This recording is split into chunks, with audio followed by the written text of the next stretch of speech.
लग रहा है कोई बीमारी अपने शरीर में आने वाली है, डॉक्टर को दिखाने जाऊंगी, कोई तकलीफ बड़ी आने वाली है, कोई बड़ा रोग इस शरीर में ना आए, तो इन जगह पर बेलपत्र, एक अशोक सुंदरी वाली जगह पर जिसकी डंडी का मुख जहां से पानी बहता है वहां रहे। बहुत ध्यान से सुनना। दूसरी बेलपत्र माता पार्वती जी का हस्त कमल जो जलाधारी है वहां, उसका डंडी का मुख अपनी ओर हो। तीसरी बेलपत्र शिवलिंग के ऊपर जिसका डंडी का मुख तुम जहां बैठे हो उससे ठीक विपरीत हो। अगर आप यहां बैठे हो तो डंडी का मुख उधर हो, आप यहां बैठे हो तो डंडी का मुख उधर हो, अपने विपरीत में डंडी का मुख हो। बेलपत्र चढ़ा देने के बाद दो हाथ में जो तुम्हारे जल का पात्र है उसको बाबा को धीरे धीरे तीनों स्थान पर धार थोड़ी थोड़ी चढ़ाई है और फिर बाबा का आचमन कर कर आई है। कोई जिंदगी में बड़ी बीमारी निकलेगी ही नहीं, बाबा स्वस्थ रखेगा। ये श्रेष्ठता। जब सावन का महीना आए तो अपने हाथ में 2 लोटे होना चाहिए। भले एक लोटे के ऊपर दूसरा लोटा रख के लेके जाओ, मंदिर में जाओ, अंदर पहुंच जाओ, दोनों लोटों को हाथ में ले और दोनों की धार एक साथ मेरे देव अधिदेव महादेव को समर्पित करो। दोनों की धार जैसे ये शिवलिंग है, ये जलाधारी है, ये यहां से जल नीचे जा रहा है। जलाधारी का जो मुख होता है वो उत्तर की ओर हो जाता है, ठीक है, समझिएगा जरा। अब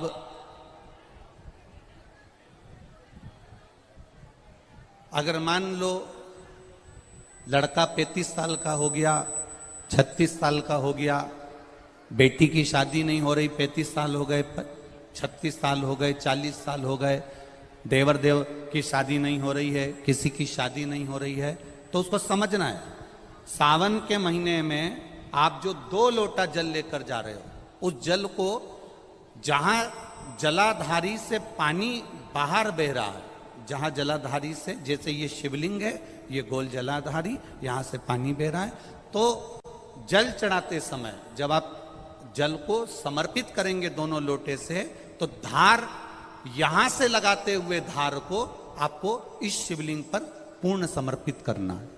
कहां से चालू करेंगे?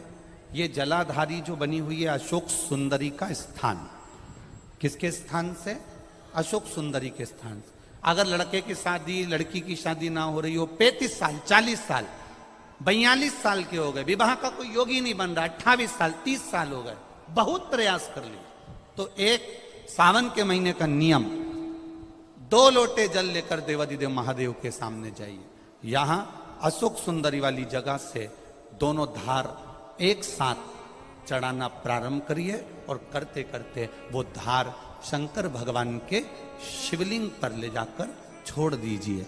ये सावन के महीने के अगर आपने मात्र 7 दिन भी लगातार अगर ये धार आपने चढ़ा ली है तो देवाधिदेव महादेव की कृपा से 3-4 महीने में सूचना आपको प्राप्त हो ही जाती है। जल की महत्वता, बोल बम का नारा है, जल की मूलता को पहचानेंगे। अब दूसरा क्रम स्मरण करिएगा। मान लो तुम्हें लग रहा है कि मुझे डॉक्टर को दिखाने जाना है और कोई बड़ा रोग ना बता दे। जो बेटे, ऐसा नहीं है कि नवयुवक बेटा बेटी हम फिर निवेदन करेंगे, शिव महापुराण ने करा क्या है?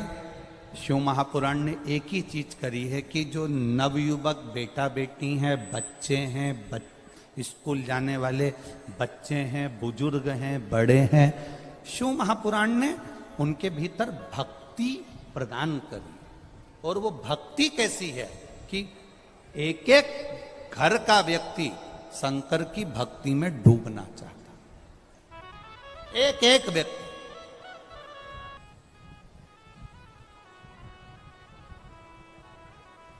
षडानंद कार्तिकेय उठ के खड़े हो गए।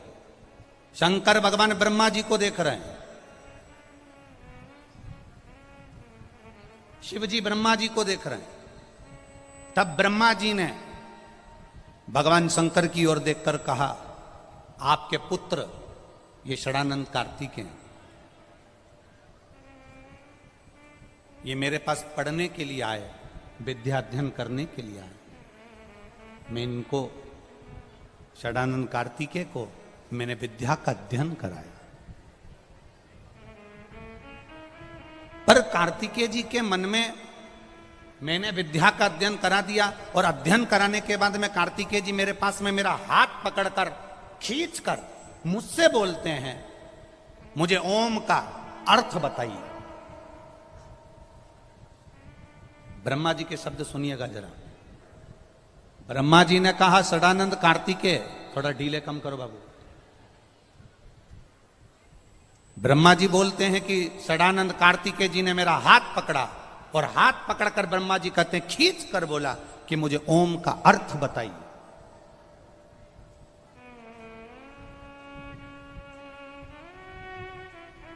मुझे ओम का अर्थ सुनना है, मुझे ओम का अर्थ बताइए। अब जब ब्रह्मा जी ने भगवान शंकर से कहा, भरी सभा लगी है, भरी सभा, 33 कोटि देवता बैठे हैं, और ब्रह्मा जी कह रहे हैं कि ये कार्तिकेय जो खड़ा है सभा के अंदर, आपका पुत्र कार्तिकेय जो खड़ा है, इसने मेरा हाथ पकड़कर कहा कि मुझे ओम का अर्थ बताइए। तब मैंने कार्तिकेय से कहा, सुनो कार्तिकेय, अभी तुम कुछ पढ़ लिख लो, फिर मैं ओम का अर्थ बताऊंगा। इसके बाद मैं ओम का अर्थ बताऊंगा। षडानंद कार्तिकेय जब नहीं माने तो 12 सहस्त्र व्याकरण के बराबर मैंने ओम का अर्थ कार्तिकेय जी को समझाया। 12 सहस्त्र व्याकरण के बराबर मैंने कार्तिकेय जी को ओम का अर्थ समझाया,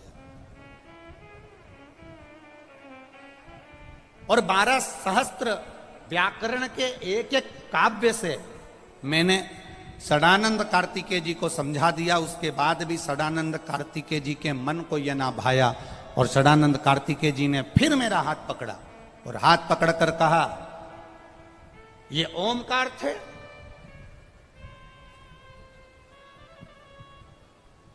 ये ओम का अर्थ है। षडानंद कार्तिकेय जी के मुख से निकल गया, ओम का अर्थ तो शायद मेरे पिता को भी स्मरण में नहीं होगा। जरा ध्यान देना शब्द पर। कभी कभी बेटा दुकान पर जब ज्यादा बैठना चालू कर देता है, पिता अपने बेटे पर सब कुछ छोड़ देता है, तो बेटे को यह महसूस होने लगता है कि मैं जितना अच्छा व्यापार कर सकता हूं मेरा बाप भी नहीं कर सकता। यह बेटे को अनुभव होता है, ये बेटे की चित्तवृत्ति में ये अनुभव होते हैं, ये बच्चे की चित्तवृत्ति में ये अनुभव हो जाते हैं। पढ़ा लिखा लड़का अपने पिता को ये सोचता है कि इन्होंने क्या पढ़ाई करी, तुम्हारा समय दूसरा था, हमारा समय दूसरा है, हमने जितना पढ़ा शायद आपने नहीं पढ़ा होगा, पर स्मरण में रहे बाप बाप होता है और बेटा बेटा होता है, उसके स्मरण में रहना चाहिए ये शब्द, ये संबोधन।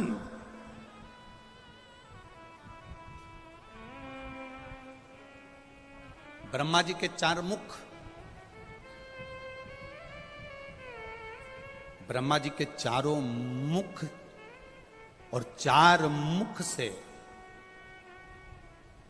ब्रह्मा जी नयनों से अश्रु बहा रहे हैं, आंसू।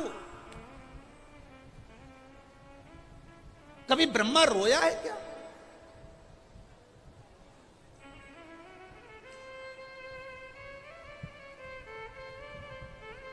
ब्रह्मा जी का सिर कट गया तो ब्रह्मा नहीं रोए।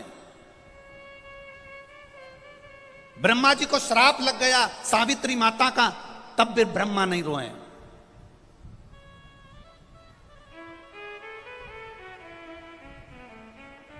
ब्रह्मा के शीश से बट का वृक्ष बन गया, ब्रह्मा के रक्त से कर्मनाशा नदी बह गई, ब्रह्मा नहीं रोए हैं। पर आज भरी सभा है, सब बैठे हैं और ब्रह्मा के 4 मुख के नेत्रों से अश्रु बह रहा, आंसू।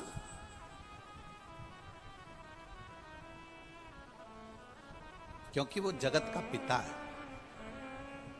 सृष्टि का रचना करता है। एक पिता की दशा एक पिता जानता है कि ओम का अर्थ शायद मेरे पिता भी स्मरण नहीं कर पाते होंगे।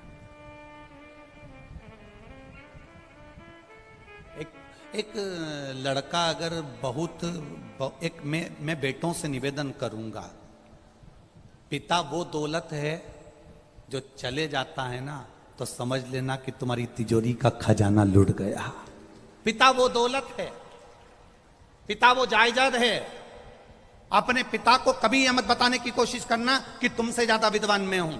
अपने पिता को कभी यह बताने की कोशिश मत करना कि तुमसे अच्छी दुकान में चला लेता हूं। अपने पिता को कभी यह बताने का प्रयास मत करना कि तुमसे अच्छी नौकरी में कर रहा हूं। अपने पिता को यह कभी बताने का प्रयास मत करना कि तुम जितना नहीं कमाए उससे दुगना मैंने कमाकर गाड़ी खरीदी, बंगला खरीदा, ये बनाया, जेवर बनाया, ये करा, वो करा। अपने पिता को कभी ये मत बताना कि मैं जितना कर सकता हूं उतना तुमने नहीं करा, क्योंकि पिता की बराबरी तुम कभी नहीं कर सकते। क्योंकि पिता पिता होता है, उसने अपना पूरा जीवन जो कमाया वो तेरी विद्या में लगाया, जो कमाया तेरी पढ़ाई में लगाया, जो कमाया तुझे अव्वल बनाने में लगा दिया। खुद दुकान पर भूखा रह रहकर शुगर की बीमारी कर ली। टिफिन आता था, नहीं खाता था। थोड़े 2 ग्राहक और देख लेता हूं, 2 ग्राहक और देख लेता हूं, थोड़ी देर से खाना खाऊंगा, थोड़ी देर से भोजन करूंगा, थोड़ी देर से रोटी खाऊंगा।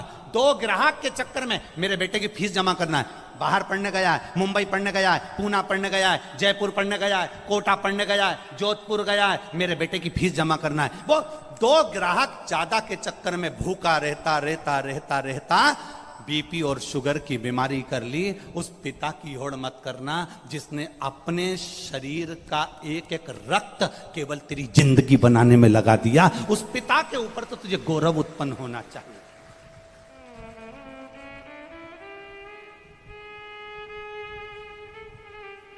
बड़ा दुख होता है जब किसी के मोबाइल पर हम स्टेटस पर देखते हैं ना और वो लिखते हैं माय वाइफ माय लाइफ। बड़ा दुख होता है जब किसी के मोबाइल के स्टेटस पर देखा जाता है कि माय वाइफ माय लाइफ। तुम्हारे लाइफ बनाने में तुम्हारी वाइफ ने क्या क्या करा, एक बार पत्र में लिख के तो भेज भेरू। मैं तो इंतजार में बैठा हूं।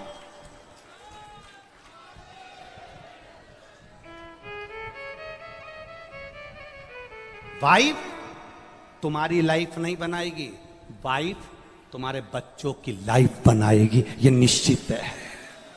वाइफ, हां, वाइफ किस जगह पर खड़ी होती है? वाइफ लाइफ कब होती है? जब तुम बीमार पड़े हो, तकलीफ में हो, कष्ट में हो, कर्जे में लदालूम हो गए, दुख की घड़ी है और तुम्हारी पत्नी तुम्हारे सामने खड़ी होकर कह दे चिंता मत करना, कर्जा भी हो गया तो मरने की मत सोचना, बीमारी आ गई ना टेंशन मत लेना, मैं तुम्हारे साथ कदम से कदम मिलाकर चलूंगी, चिंता मत करना। तब लिखना माय वाइफ माय लाइफ है। ये मुझे ज्ञान दे रही है, ये मुझे समझा रही है, ये मुझे ज्ञान का स्मरण करा रही है।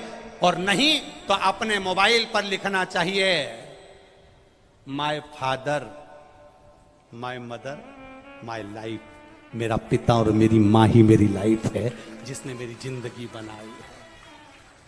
हम तुम्हारी पत्नी का विरोध नहीं कर रहे, क्योंकि हमें तुम्हारी पत्नी का विरोध करना भी नहीं है। जैसी मिली है तुम निभा रहे हो, हम तुम्हारी पत्नी का क्या विरोध करें।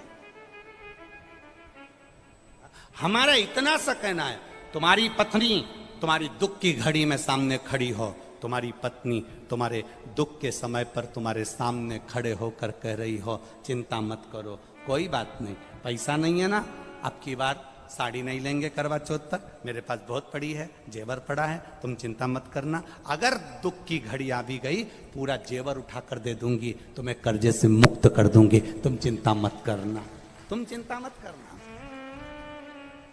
एक बात याद रखना, जब हमारे घर में दुख आता है, तब हमारे घर का सोना बैंक में जाता है या दुकान पर जाता है? काय के लिए?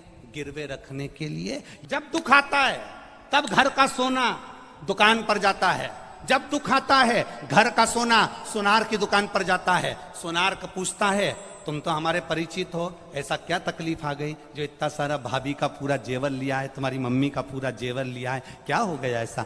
कहा साहब बहुत कर्जे में हूं, बहुत दुख में हूं, इसलिए घर का सोना जो तिजोरी में रखा होता था, अलमारी में पड़ा होता था, उसको मैं दुकान पर लेकर आया हूं। दुख की घड़ी में घर का सोना सुनार की दुकान पर जाता है, सुनार पैसे देता है, तब हमारा कर्जा चूक जाता है। जब दुख की घड़ी में घर का सोना सुनार के पास जाए तो समझ लेना कि दुख की घड़ी में अगर तिजोरी में रखा सोना दुकान तक जा रहा है, तो दुख की घड़ी में हमें महादेव के दरवाजे तक जाना है, तो सोना दुकान पर नहीं जाएगा, अपने आप सब काम हो जाएगा।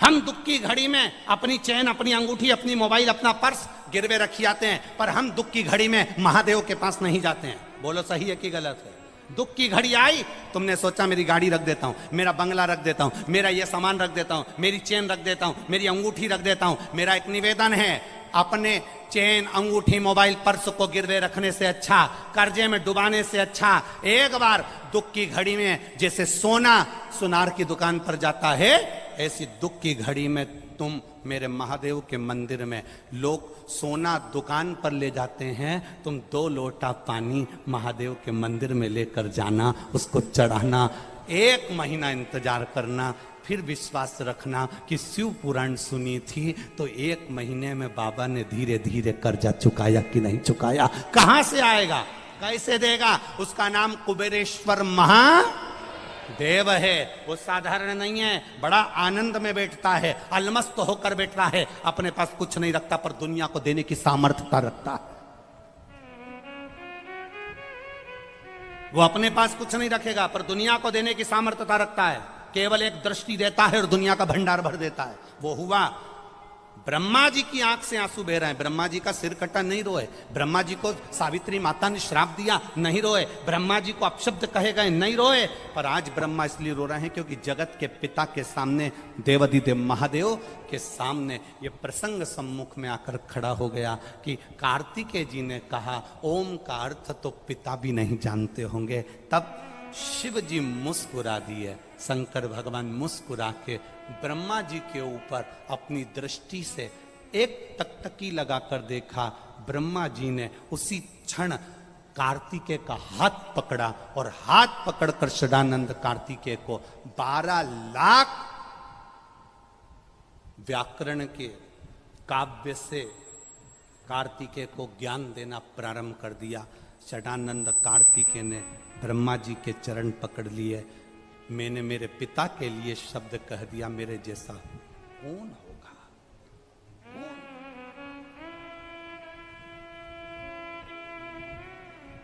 बेटा विद्वान, खूब विद्वान बनो, तुम कलेक्टर बनो, एसपी बनो, डीएसपी बनो, एसडीएम बनो, तुम डॉक्टर बनो, कमिश्नर बनो, सीए बनो, तुम्हारी मर्जी पड़े वो बनो, तुम जो बनना चाहते हो वो सब बनो। मेरा महादेव तुम्हें तुम्हारी ऊंचाई तक लेकर जाए, पर तुम्हारी ऊंचाई के चक्कर में तुम अपने माता पिता का अपमान मत कर देना, तुम अपने रिश्तेदारों का अपमान मत कर देना, तुम किसी को छोटा मत समझ लेना, तुम किसी को एक साधारण सा मत समझ लेना, तुम उसका आदर करना मत भूल जाना, क्योंकि पिता पिता होता है, उसकी जागीर दिल से होती है, दिल से।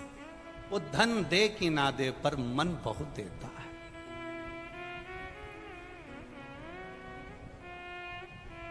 मन बहुत देता है। बेटी बेटा जब तक पिता है, जब तक मां है, तब तक लोग कहते हैं मायका मायका का मतलब क्या होता है? माय जहां निवास करे, पिता जहां निवास करे उसको क्या कहते हैं?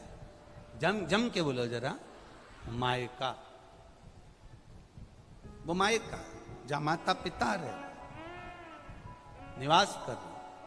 जितनी माताएं बैठी है ना, जितनी माताएं बैठी है, जितनी बेटियां बैठी हैं ना, जितनी बहुएं बैठी हैं, जितनी भले 70 साल उम्र हो गई, 60 साल हो गई, चाहे 50 साल हो गई, पर तुम सब जितनी बैठे हो और जितने आस्था चैनल पर सुन रहे हो, जितने फेसबुक यूट्यूब पर सुन रहे हो ना, तुम सबको अपने पिता का अहंकार जरूर होता है, ये निश्चित है। और पिता का अहंकार हर एक व्यक्ति को होना चाहिए। तुरंत कह देना चाहिए, टेंशन मत लो, मेरे पिता जब तक हैं मुझे चिंता नहीं है। मेरा बाबुल है ना, वो संभाल लेता है। मेरा पिता है ना, वो संभाल लेता है। पिता जागीर है, पिता जागीर।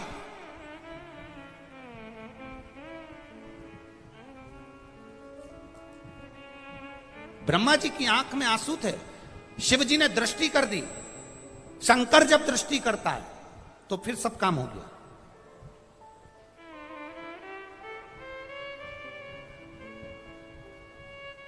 अब मेरे महादेव ने षडानंद कार्तिकेय से प्रश्न किया। अभी तक कार्तिकेय ने क्या कहा था कि ओम का अर्थ शिव भी नहीं जान सकते। जब ब्रह्मा जी के सामने 12 लाख व्याकरण काव्य के अर्थ से ओम का अर्थ समझा दिया ब्रह्मा जी ने, अब भगवान शिव ने षडानंद कार्तिकेय से कहा कि ओम के, अब तुमने सब समझ लिया ना, तो अब बताओ ओम के कितने अर्थ हैं? ओम के कितने अर्थ हैं? षडानंद कार्तिक के चरणों में पड़ गए, पिताजी मुझे ओम के अर्थ नहीं मालूम। ओम के कितने अर्थ हैं मुझे नहीं मालूम। शंकर भगवान ने कहा, कार्तिकेय कौटि कौटि जन्म व्यक्ति ले ले, हजारों हजारों जन्म व्यक्ति ले ले, सतयुग, त्रेता, द्वापर, कलयुग, फिर सतयुग, फिर त्रेता, फिर द्वापर, फिर कलयुग, फिर सतयुग, ऐसे ना जाने कितने युग निकल जाते हैं, तो भी दुनिया के लोग ना ओम को जान पाते हैं, ना शिव को पहचान पाते हैं। वो शिव है कौन? पत्रकार बंधु जब हमारे पास में आते हैं तो प्रश्न करते हैं, आप शिव को कितना जानते हो? पत्रकार बंधु जब हमारे पास में आते हैं, कई बार पत्रकार वार्ताओं में यह प्रश्न छिड़ता है, आप शंकर को कितना जानते हो, आप शिव को कितना जानते हो? हमारा एक ही उसका उत्तर रहता है कि हम शिव को नहीं जानते, बिल्कुल नहीं जानते, क्योंकि ये शरीर मनुष्य का है, ये शंकर को कैसे जान सकता है? पर इतना जरूर जानते हैं, हम शंकर को नहीं जानते, पर शंकर अपने जीव को जरूर जानता होगा, बस इतना जरूर जानते। आप शिव के मंदिर जाइए, आप शंकर के मंदिर जाइए, आप राम के मंदिर जाइए, आप कृष्ण के मंदिर जाइए, आप देवालय जाइए, आप शिवालय जाइए, रोज रोज मंदिर में जाओगे, वहां पर आने जाने वालों की दृष्टि में तुम आ जाओगे और लोग पूछ लेंगे, क्यों कमलाबाई नहीं दिख रही? 2-3 दिन हो गया, रोज मंदिर आती थी, आज तो दिखी नहीं। क्यों कमलाबाई नहीं दिख रही? रोज मंदिर आती थी, आजकल दिख नहीं रही। कमलाबाई नहीं दिख रही, रोज मंदिर आती थी, आजकल दिख नहीं रही। जितनी याद मंदिर आने वालों को कमलाबाई की आती है, उतनी याद मेरे महादेव को भी तेरी आती है कि आया क्यों नहीं, शिव गुण गाया क्यों नहीं, शंकर का स्मरण क्यों नहीं करा, भजन क्यों नहीं करा, कीर्तन क्यों नहीं करा, मंत्र स्मरण क्यों नहीं करा, ये जाप में डूबा क्यों नहीं है?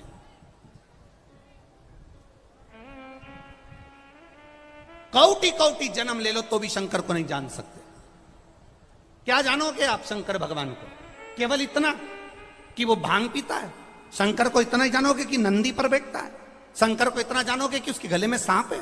शंकर को इतना जानोगे कि उसके सिर पर चंद्रमा है? शंकर को इतना जानोगे कि बाघम्बर पहना? शंकर को इतना जानोगे कि भस्मी लपेटा? शंकर को इतना जानोगे कि सिर पे गंगा है? शंकर को इतना जानोगे कि 3 नेत्र हैं? शंकर को इतना जानोगे कि बस त्रिशूल है? शंकर को इतना जानोगे कि उसके हाथ में डमरू है?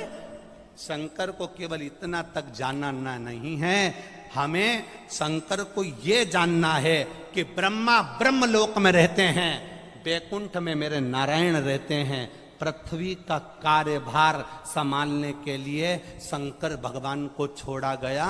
इसलिए छोड़ा गया कि संसार के मनुष्य जब दुखी होंगे, शिव के ये भूमि पर रहने वाला, पृथ्वी पर रहने वाला जब तकलीफ में होगा तो देवता भी पृथ्वी पर होना चाहिए।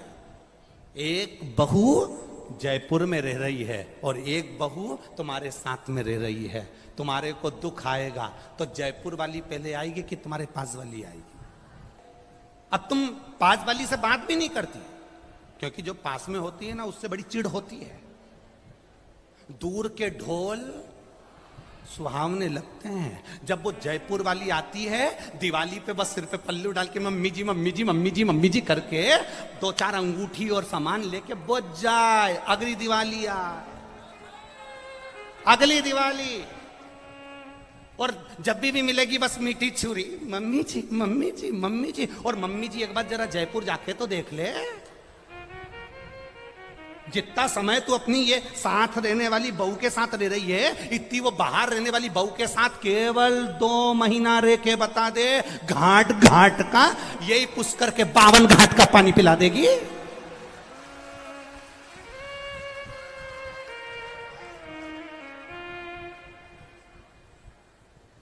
रोज भेरू और भैरवी में लड़ाई होगी।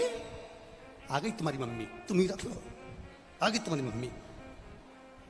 अब मैं अच्छे से कपड़े भी नहीं पहन सकती, मैं ना जा सकती, आ गई तुम्हारी मम्मी। अब रोज भगवान से प्रार्थना करेगी, भोलेनाथ ये पुष्कर कब जाएगी?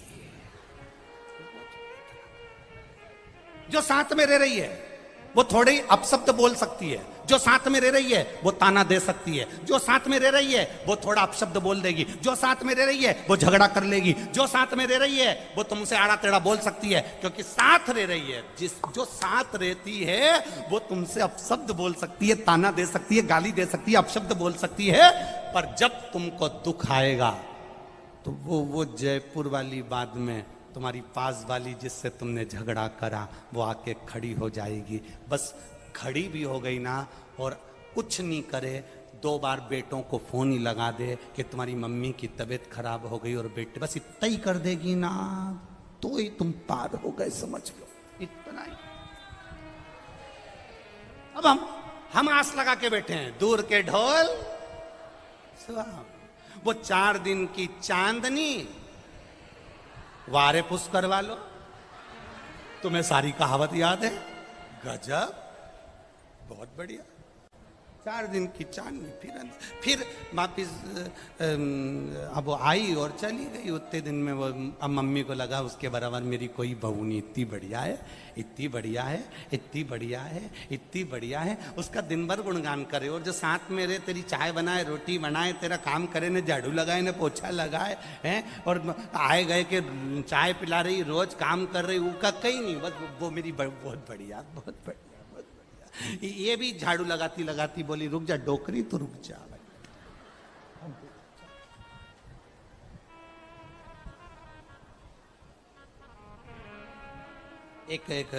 एक ससुर की 4 बहू, ससुरा मर गया, बहुएं धाड़ धाड़ के रोने लगी, खूब नई नई डिजाइन में रोई, खूब। जब कोई मरता है ना तो बहुएं बहुत अच्छी अच्छी डिजाइन में रोती हैं, इतना इतना पल्लू डाल के, आंख में आंसू भर के, अम्मा हमें छोड़ के चली गई, मेरे को भी ले जाती, मेरे को भी ले जाती। इतने में पति बाजू में कोनी मार के बोला, अम्मा क्या गाड़ी लेके गई? चुप, मेरे को भी ले जाती, मेरे को भी ले जाती, चुप। फिर इसने डिजाइन चेंज करी, अरे जो रोड पट। एक वाणी का जो घाव हो जाता है, एक शब्द का जो घाव हो जाता है, आड़ा टेढ़ा जो बोला जाता है, अपशब्द जो बोले जाते हैं, ताना जो दिया जाता है, आड़ी टेढ़ी जो बात बोली जाती है, वो हमारे भीतर ऐसी चोट कर जाती है, वो वाणी हमारे अंदर ऐसा घाव कर जाती है कि फिर वो घाव कभी जिंदगी में सूखता ही नहीं।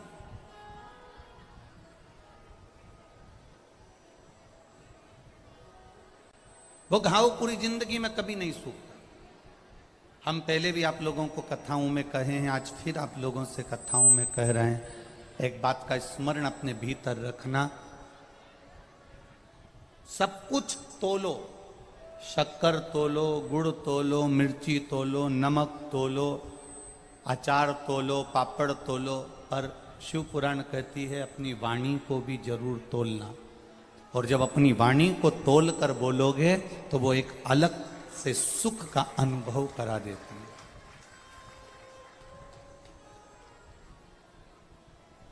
ये समय की जो गाड़ी है, सारी गाड़ियों में ब्रेक होते हैं, सारी गाड़ियों में रिवर्स ब्रेक भी होते हैं, पर शिव पुराण कहती है जो समय की गाड़ी है, इस समय की गाड़ी में ना ब्रेक है और ना रिवर्स ब्रेक है। समय की गाड़ी में ना ब्रेक है ना रिवर्स ब्रेक है। समय की गाड़ी में अगर आप चल रहे हो, समय के अनुकूल आप चल रहे हो तो आप ठीक हो। अगर समय के अनुकूल नहीं चल पाए, तुमने विचार करा कि बाद में देख लेंगे, समय निकल गया, उस समय को वापस नहीं लाया जा सकता। उस समय को वापस प्राप्त नहीं किया जा सकता। जो चले गया वो चले गया, जो हो गया वो हो गया, उस समय को वापस प्राप्त नहीं किया जा सकता। एक कथा में पहले आपको कहा था, दुनिया का कितना बड़ा भी सेठ हो, कितना बड़ा भी पैसे वाला हो, कितना बड़ा भी सेठ हो, कितना बड़ा भी पैसे वाला हो, वो अपने दुख को बेच नहीं सकता और सुख को खरीद नहीं सकता। यह दुनिया की एक रीत है। वो अपने दुख को बेच नहीं सकता। दुनिया का कितना बड़ा भी पैसे वाला होगा, वो दुख नहीं बेच सकता। उसके शरीर में अगर कष्ट हो गया, हाथ में अगर घाव हो गया, मुख में अगर तकलीफ हो गई, गले में तकलीफ हो गई, पाँव में तकलीफ हो गई, कमर में तकलीफ हो गई, हाथ पैर में कहीं तकलीफ हो गई, उसके परिवार में कोई तकलीफ हो गई, उसके घर में कोई कष्ट हो गया, कोई तकलीफ हो गई, दुनिया का कितना बड़ा भी सेठ होगा और दुनिया का कितना बड़ा भी धनपति होगा, वो अपने दुख को किसी को बेच नहीं सकता। अगर शरीर में पाँव में चोट लगी है और वो पड़ोसी से कह दे कि मैं तुझे 500 रुपये दूंगा, 10,000 रुपये दूंगा, मेरी बीमारी को तू ले ले।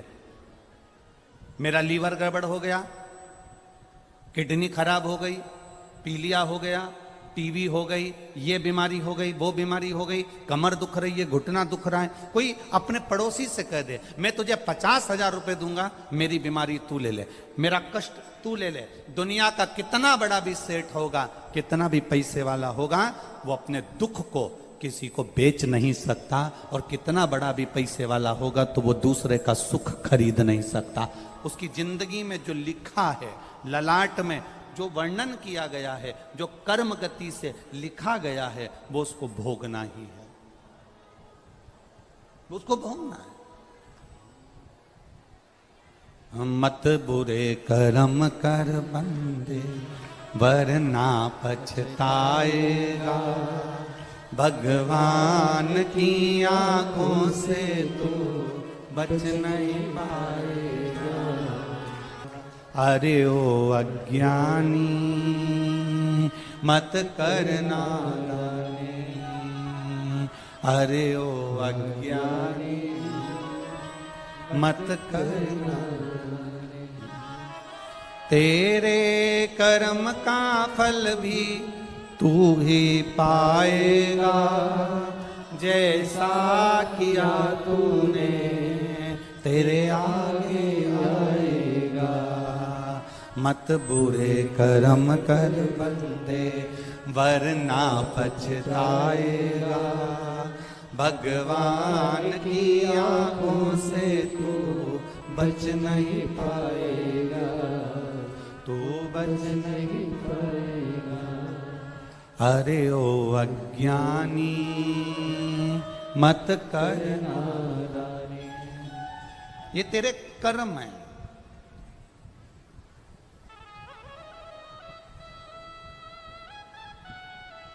एक व्यक्ति ने एक प्रश्न किया यहीं पुष्कर जी में,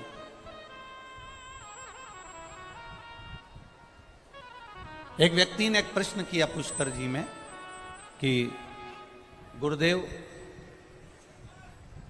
किस्मत वाला किसको कहते हैं?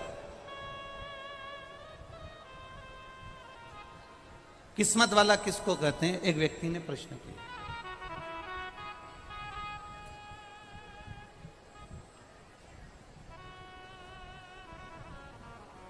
कि किस्मत वाला कहते हैं तो किसको कहते हैं? अब बहुत सारा जिसके पास धन होता है उसको किस्मत वाला कह देंगे क्या? बोलो रे जीजियों, ए पुष्कर वालियों, बोलो जरा, कहेंगे? जीजाओं तुम भी बोलो रे, अजमेर वालों, पुष्कर वालों, बोलो। जिसके पास धन ज्यादा है उसको किस्मत वाला कहेंगे? नहीं। जिसको बहुत सुंदरता मिल गई, एकदम सुंदर दिखे, उसको किस्मत वाला कहेंगे क्या? नहीं। जिसके घर में 3-4 बेटे हो गए, छोरा छोरी हो गए, बड़ी बिल्डिंग बन गई, 2-4 गाड़ियां आ गई, होटल, दुकान, जमीन, पेट्रोल पंप सब हो गया, बहुएं भी आ गई, उनका छोरा छोरी भी हो गया, उसको किस्मत वाला कहेंगे क्या? नहीं। किस्मत वाला इसको नहीं कह सकते। तुम्हारे पास में 1 लाख रुपए का मोबाइल है, तुम किस्मत वाले नहीं हो। तुम्हारे पास में लैपटॉप है, तुम किस्मत वाले नहीं हो। किस्मत वाला किसको कहते हैं? तो शिव महापुराण की कथा कहती है, जो ये मनुष्य शरीर पाकर उसके मुख से राम का, कृष्ण का, शंकर का नाम निकल जाए तो समझ लेना कि तुम किस्मत वाले।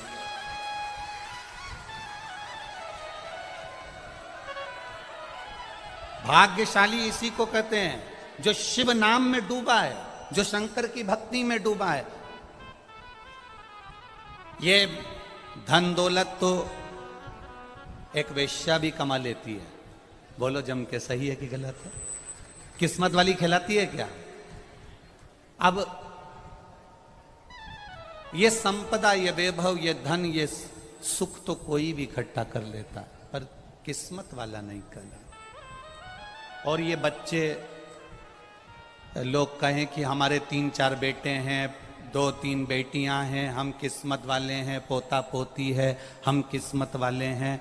तो ईमानदारी से बोलो, इतने सारे बच्चे हैं, परिवार है, कुटुंब है, तो ऐसे तो बहुत सारे जीव जंतु के भी ढेर सारे छोरा छोरी होते हैं, तो कभी अपन उनको कहते हैं कि ये किस्मत वाला?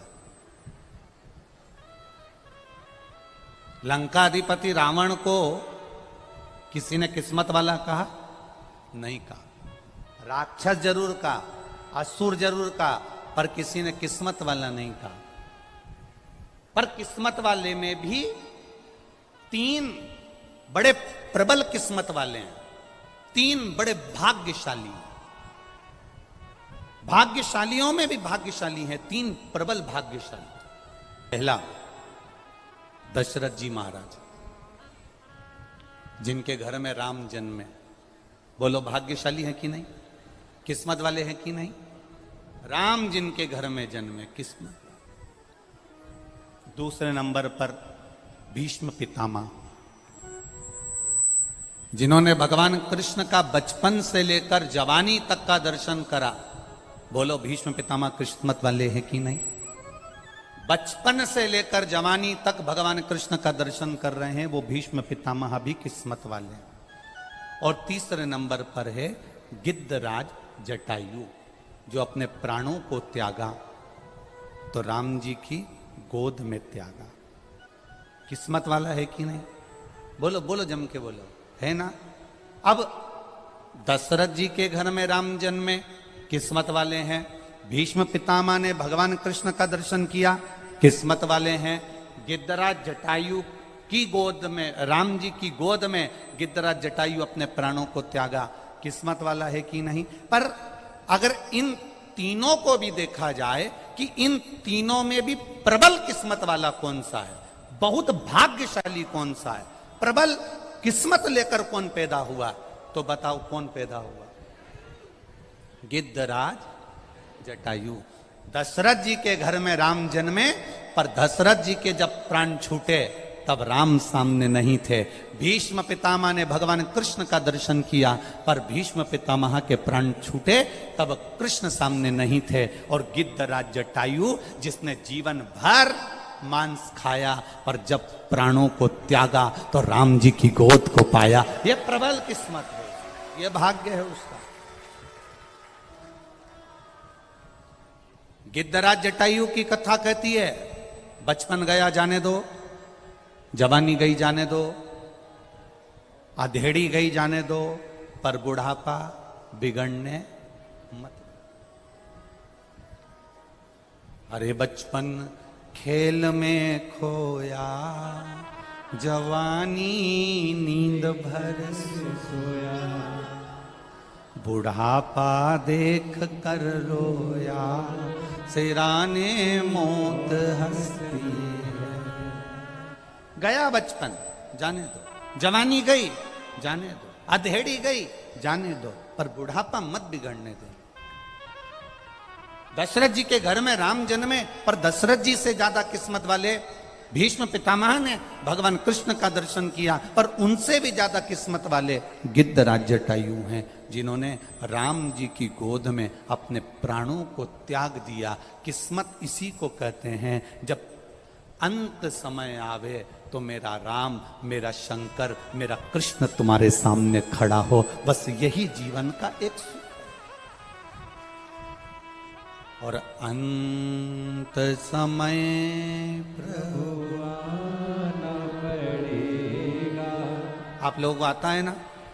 जरा जम के बोलो जरा, अंत समय प्रभु आना पड़ेगा, वचन दिया तो निभा, आए ना आए प्रभु कुटुम कभी, अंत समय प्रभु और वचन दिया तो निभा। हाँ, अंत समय प्रभु।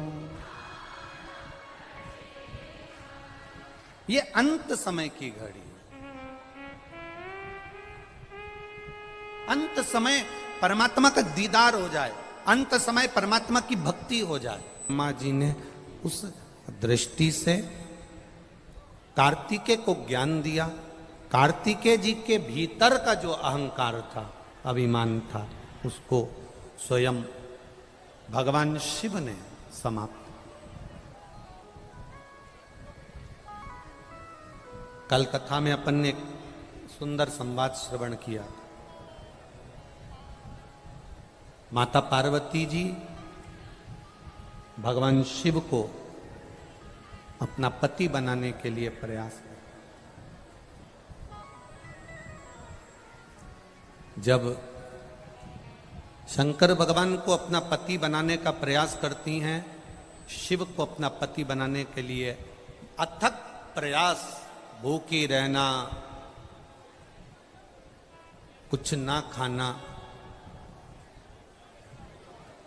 बहुत नियम धारण कर कर पार्वती मैया शिव जी को अपना बनाने का प्रयास करते, अथक प्रयास। देखिए, देवऋषि नारद ने 3 सूत्र भगवान शंकर को प्राप्त करने के बताएं। जरा बहुत ध्यान से सुनना। देवऋषि नारद ने 3 सूत्र भगवान शंकर को प्राप्त करने के बताएं। पहला, शिवालय तक जाइए, शंकर को रिझाने का प्रयास करिए। मंत्र, चाहे नमः शिवाय जप लो, ओम नमः शिवाय जप लो, डीले कम करो, नमः शिवाय जपो, ओम नमः शिवाय जपो, चाहे श्री शिवाय नमस्तुभ्यम जपो, चाहे महामृत्युंजय मंत्र जपो, चाहे राम कहो, चाहे कृष्ण कहो, तुम्हारी मर्जी पड़े उसका भजन करो। दूसरा, कहीं अगर मौका मिल जाए, चाहे वो टीवी के सामने मिल रहा हो, मोबाइल पर मिल रहा हो, चाहे तुम्हारे नजदीक में कहीं शिव महापुराण की कथा हो रही हो, पंडाल में बैठकर या टीवी के मध्य बैठकर या मोबाइल के सम्मुख या टीवी के सम्मुख बैठकर शिव महापुराण की कथा को सुनो। सुनना ही केवल नहीं है, सुनकर उसको अपनी जिंदगी में उतारना भी, सुनकर अपने जीवन में उतारना। और तीसरा, कहीं शंकर का भक्त मिल जाए, कोई शिव का उपासक मिल जाए, उसकी सेवा कर ले। कितना सुंदर कहा है, शिव महापुराण में कहा है,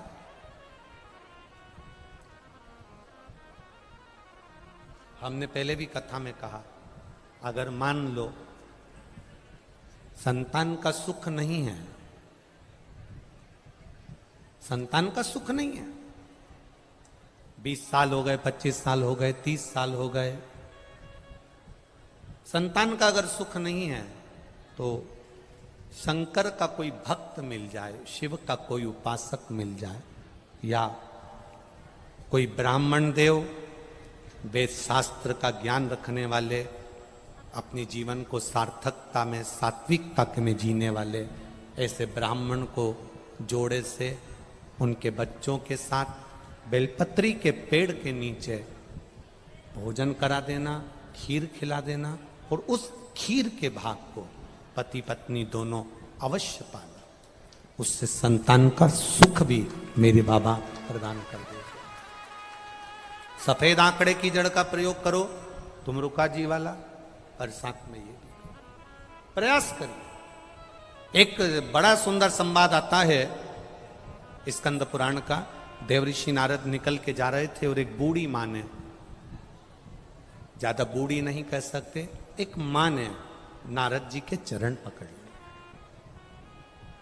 और मां ने नारद जी के चरण पकड़कर कहा, नारद जी आप तो देवऋषि नारद हो। नारद जी बोले, हाँ नारद जी आप देवऋषि नारद हो, मेरे मन की एक बात है, मैं आपसे कह सकती हूँ। नारद जी ने बोला, क्या बात है, बोलो क्या बात कहना चाहते हो। नारद जी बस मेरा एक निवेदन स्वीकार कर लीजिए, मेरे घर में संतान नहीं है नारद, मेरे घर में औलाद नहीं है नारद, मेरी उम्र निकलती जा रही है, तुम एक बार नारायण से जाकर कहो ना कि मेरे यहां संतान दे दे।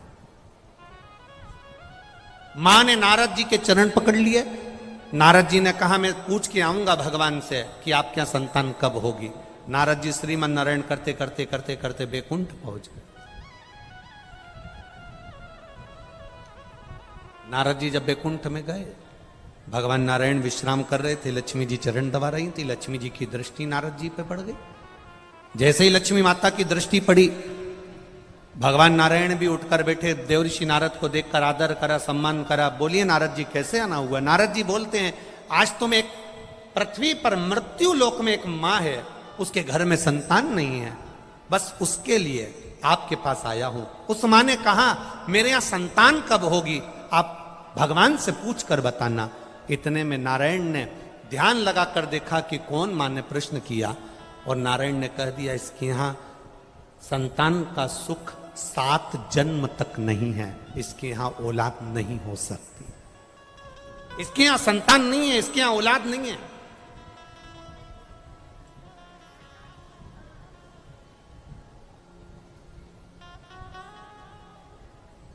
इसके यहां संतान का सुख नहीं हो सकता, इसके यहां कभी औलाद नहीं हो सकती। देवऋषि नारद सुनकर पृथ्वी पर आ गए, और पृथ्वी पर आने के बाद देवऋषि नारद को वो मां फिर मिली, और मां ने नारद जी के चरण पकड़कर कहा, नारद जी आपने नारायण से पूछा कि मेरे यहां औलाद कब होगी, संतान कब होगी। नारद जी ने कहा, मां तेरे यहां 7 जन्म तक संतान का सुख नहीं। तेरे यहां औलाद नहीं हो सकती, तेरे यहां संतान का सुख नहीं है। मां धाड़ कर रोने लगी, आंख से आंसू बहने लगा, खूब रोई। अब उसका एक नियम बन गया, संतान हो नहीं रही है, दुखी है और रोती है, आंख से आंसू बह रहा है, रो रही। जब एकदम दुख आ जाता है ना तो व्यक्ति रोता है। नारद के शब्द सुनकर वो मां रो रही है, मेरे घर में संतान का सुख नहीं है, मेरे घर में औलाद नहीं हो, संतान नहीं। जब कहीं से संतान का सुख नहीं होता तब जगह जगह से जब हार जाओ तब महादेव की शरण में जाओ।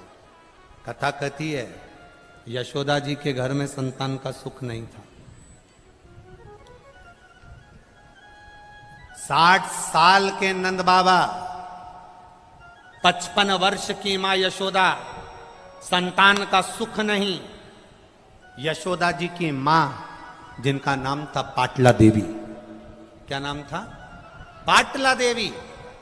पाटला देवी को चिंता व्यापी कि मेरी एक बेटी यशोदा, मेरी 3 बेटियों में से एक बेटी यशोदा जिसके यहां औलाद नहीं, कहां जाऊं? पाटला देवी सब दूर गई। अंत में पाटला यमुना जी के घाट पर जाती, बालू का शिवलिंग बनाती, पूजन करती, आराधना करती। एक दिन मेरे भोले बाबा बूढ़े का रूप लेकर आ गए और पाटला का जो जल का पात्र था मेरे शंकर जी ने उसे उंडेल दिया, गिरा दिया। कभी कभी पूजन करते करते पानी का लोटा अगर गिर भी जाए ना तो तुम ये मत सोचना कि कुछ विघ्न आ गया हो।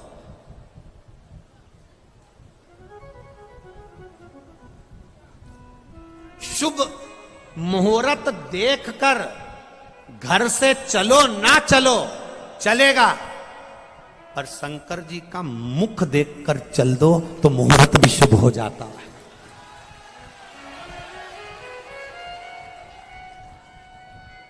आप शंकर के शिवलिंग का स्पर्श कर कर, शंकर के शिवलिंग का मुख देखकर, शंकर के शिवलिंग का दर्शन कर कर, शिखर का दर्शन कर कर, नंदी का दर्शन कर कर, शंकर के मंदिर का दरवाजा अपने यहां से नियम बना लो, मैं जब भी कहीं जाऊंगी तो शंकर जी के मंदिर के सामने से जाऊंगी। मेरे गांव से बाहर निकलूंगी तो शंकर के मंदिर के सामने से निकलूंगी। उसके दरवाजे से निकल कर जाना, उसकी चौखट के सामने से। शुभ मुहूर्त देखकर घर से निकलो ना निकलो चलेगा, पर महादेव का दर्शन कर कर निकलना तो मुहूर्त भी शुभ होता चले जाएगा। आपके जीवन में कभी तकलीफ नहीं आए, मुहूर्त शुभ। पाटला देवी का वो जो जल का पात्र था वो बूढ़े बाबा ने गिरा दिया। पाटला को गुस्सा नहीं आया, पाटला ने जल फिर यमुना जी में से भर लिया। यमुना जी में से जल भरा, जल फिर गिरा दिया, फिर जल भरे, फिर गिरा दिया। एक बार पशुपति व्रत करा, नहीं हुआ काम, दूसरी बार फिर करी। एक पत्र आया है, छोटा सा पत्र है, बीनू कुंवर जोधपुर से आई है। बीनू कुंवर आप ही हैं? ऐसे हाथ हिला दो, हाँ ऐसे हाथ। तीनों परिवार की हैं? हाँ हाथ हिला दो एक से एक बार। बीनू कुंवर जोधपुर से हैं गुरुजी। एक लोटे जल का और पशुपति व्रत का क्या बखान करूं। मेरा बेटा मैकेनिक की ट्रेनिंग में लगा हुआ था, 3 साल से तैयारी कर रहा था, नहीं हुआ। पशुपति व्रत करा एक बार, बेटे का नहीं हुआ, हिम्मत नहीं हारी।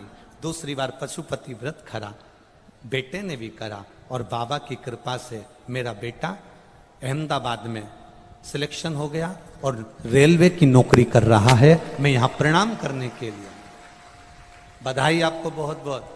बेटी है, हर हर महादेव। हिम्मत नहीं हारना। एक बार में नहीं हुआ ना, तुम सोच लो कि भाई मैं मंदिर जाती थी और मेरा काम नहीं हुआ, मैं जल चढ़ाती थी मेरा काम नहीं हुआ, 3 महीने मैंने देखा मेरा काम, ना ना ना ना, तेरे मंदिर में आना मेरा काम है और मेरी बिगड़ी बनाना तेरा काम है। उसकी चौखट नहीं छोड़ना, उसका दरवाजा नहीं छोड़ना, उसके द्वार जाना नहीं छोड़ना। लगन तुमसे लगा बैठे जो होगा देखा जाएगा, तुम्हें अपना बना बैठे जो होगा, उससे लगन लगा लो एक। अब पाटला देवी का पानी का लोटा बार बार डुल रहा है, क्रोध नहीं आया। आखिरी में भगवान शंकर जो बूढ़े के रूप में थे, परीक्षा लेते रहे, फिर कह दिया पाटला, तेरी बेटी यशोदा के यहां संतान का सुख नहीं है, पर एक काम कर, सावन का महीना है, श्रावण की पूर्णिमा के दिन तू अपनी बेटी यशोदा से कह दे कि जितने ब्राह्मण यमुना के तट पर आए उनका मुख झूठा करा दे। नंद बाबा ने ब्राह्मणों को निमंत्रण दे दिया, भोजन में खीर और मालपुआ बन गया। नंद बाबा ने परोसा। नंद बाबा की दाढ़ी सफेद, बाल सफेद, यशोदा जी हाथ में चूड़ा पहनकर, पांव पैजनिया पहनकर, करधनी पहनकर, माता यशोदा सिर में इतना घूंघट डालकर खीर परोसने के लिए गई। इतने में ब्राह्मणों ने देखा कि नंद बाबा बूढ़े और ये इतना घूंघट डाल के तो इनके घर के बेटे की बहू दिख रही है, पर इनके घर में कोई औलाद नहीं है। तो सारे ब्राह्मणों ने मुख झूठा करते करते, खीर मालपुआ खाते खाते आशीर्वाद दे दिया, पुत्र भव। और जो आशीर्वाद दिया पुत्र भव, यशोदा जी ने अपना पल्लू ऊपर करा। सारे बाबाओं ने देखा कि इसके भी बाल सफेद हैं, ये भी बूढ़ी है। नंद बाबा ने कहा, मैं 60 का, ये 55 की, बुढ़ापे में कहाँ संतान होगी। संतों ने कहा, हम शंकर के भक्त हैं। शिव का भक्त जब मुख झूठा कर कर कुछ वर दे देता है, खाली नहीं जाता। बेटा आएगा, भले वो कहीं से भी आए। और वो हुआ, चमत्कार सा हो गया। लोगों, हो गई बात निराली। रात ही रात में नंद बाबा की दाढ़ी हो गई काली। और ना जाने किस ऋषि मुनि ने धागा हाथ लपेटा कि नंद घर अनहोनी हो गई, बेटी हो गया बेटा। ये शिव कृपा है, ये उसकी उदाहरण, ये करुणा।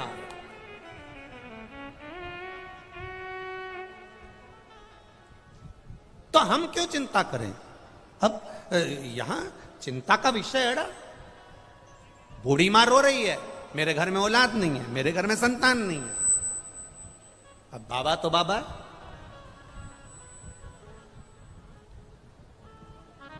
बाबा तो बाबा।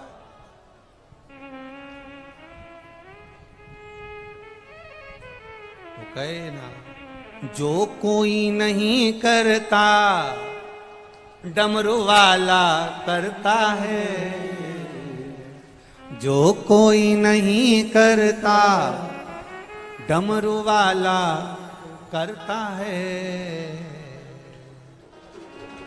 खाली रही झोली वो ही तो भरता है, खाली रही झोली वो ही तो भरता है।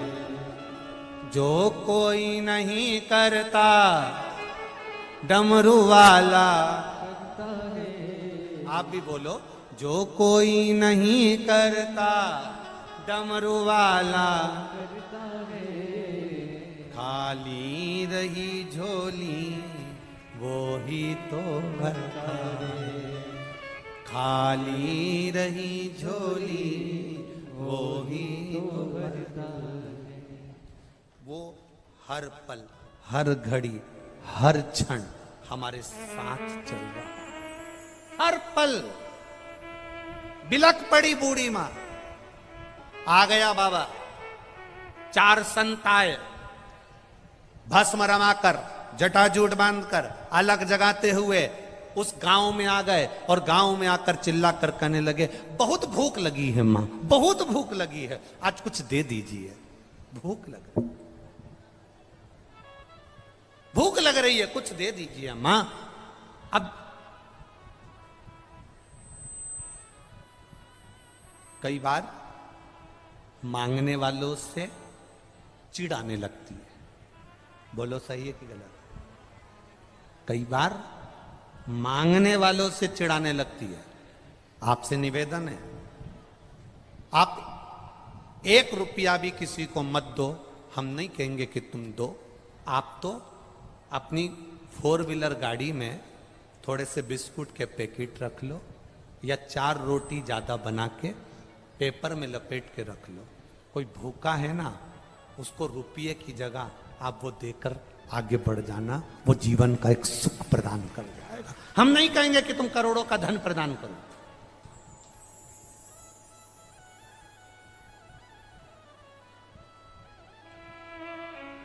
बहुत भूख लगी है मां, कुछ दे दो मां। देवऋषि नारद जिसको कहकर गए तुम्हारे घर में औलाद नहीं होगी, 7 जन्म तक संतान का सुख नहीं, भूख लगी है मां, कुछ दे दीजिए। भूख लगी है मां, संत आए, मां अब बार बार पीछा पकड़ रहे हो। मां ने कहा कि और कहीं चले जाओ, मेरा दिमाग ठीक नहीं, आज मुझे अच्छा नहीं।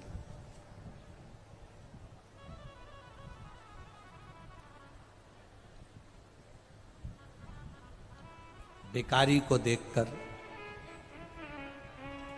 कांच चढ़ा लेने वालों,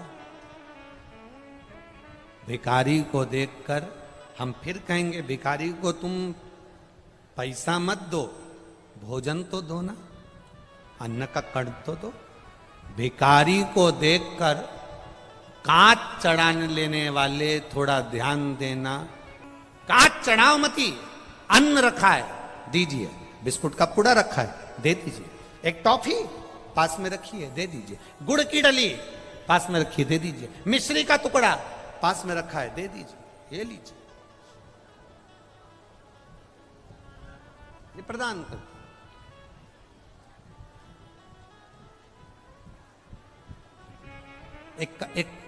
एक बात कहना चाहेंगे, बहुत पुरानी है। पहले हमारे यहाँ वो एक टोल टैक्स से पैसे हम जा रहे थे, तो टोल टैक्स अभी तो ये इतना बड़ा वो फास्ट टैग लग गया।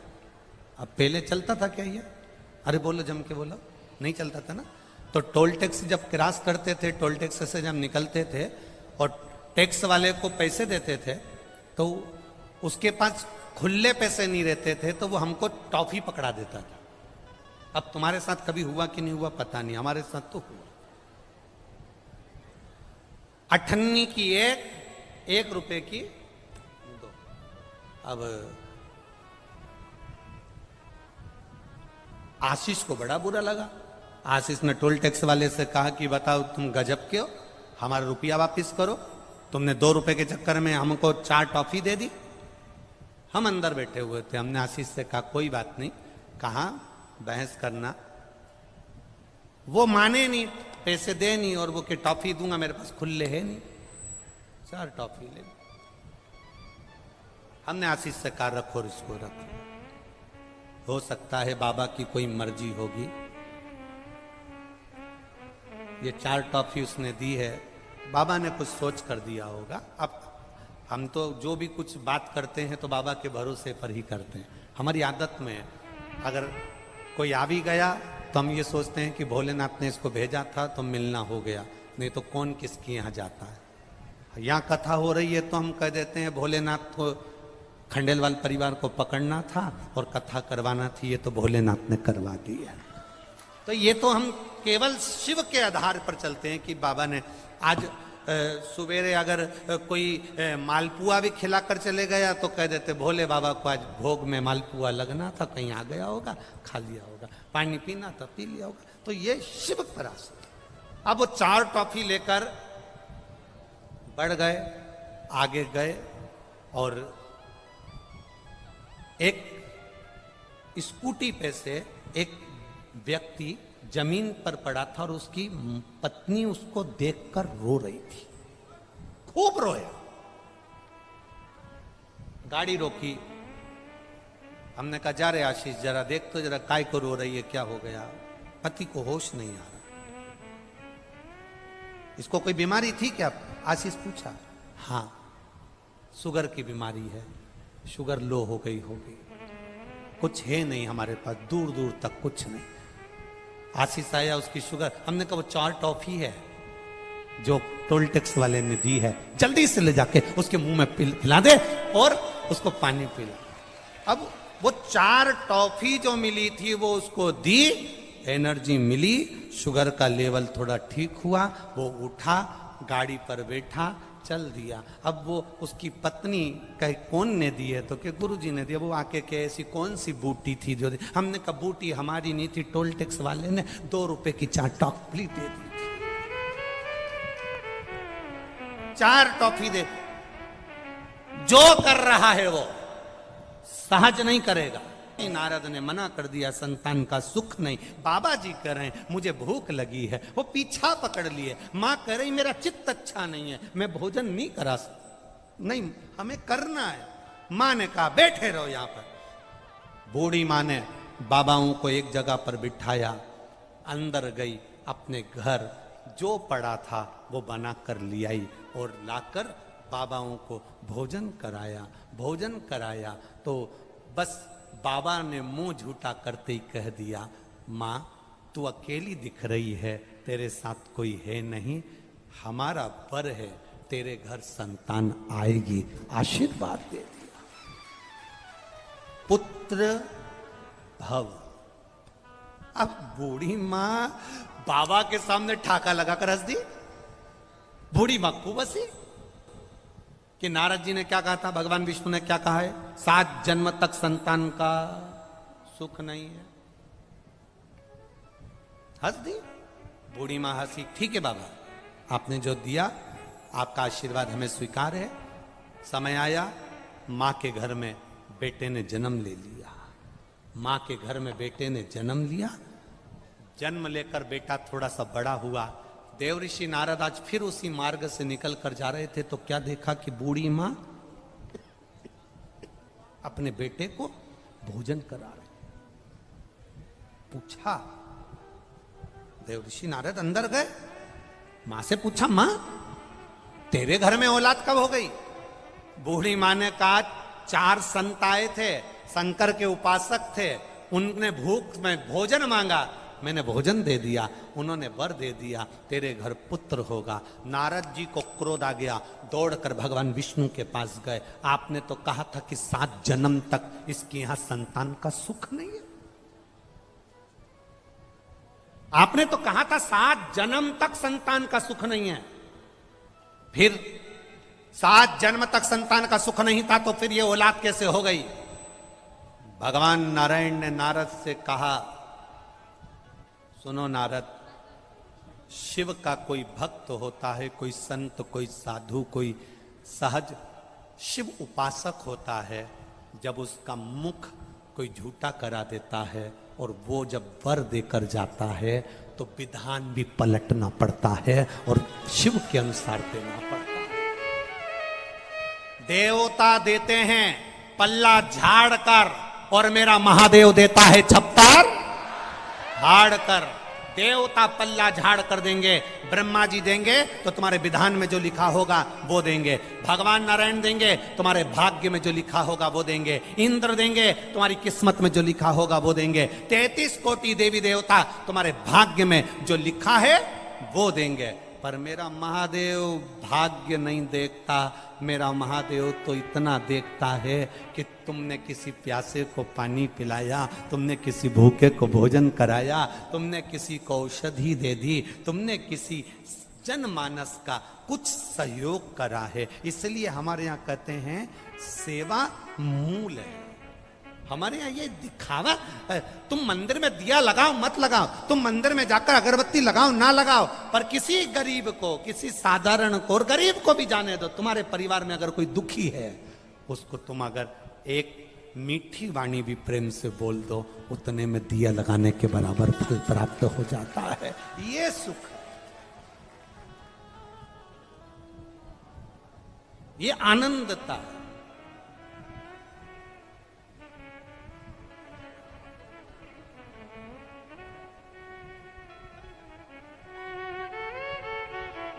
और इससे बढ़कर कोई सुख नहीं।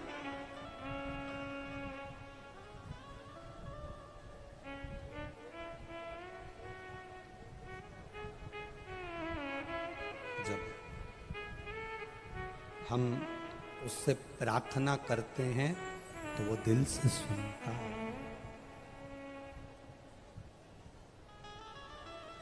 तेरे दरबार की बाबा निराली शान देखी, तेरे दरबार की बाबा निराली शान देखी है। तुझे देते नहीं देखा, झोली भरी देखी है। तुझे देते नहीं देखा, झोली भरी देखी है। मुख दुनिया मोड़ेगी, बाबा तू मुखड़ा ना मोड़। मैनू लगी परीतीनू, बाबा तू वे ना। जो प्रीत जुड़ जाए शंभू से, पार्वती जी ने प्रीत जोड़ ली महादेव से,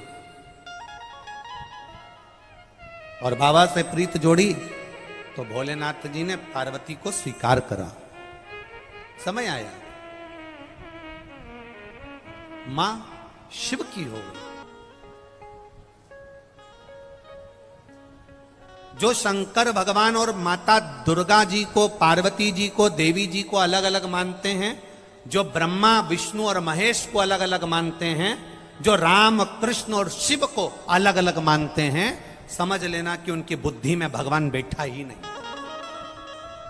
राम कृष्ण शिव नारायण ब्रह्मा शिव देवी देवता जितने भी देव हैं, ये ब्रह्मा विष्णु और महेश कभी अलग नहीं हुए। इसलिए इनकी आरती भी गाई जाती है।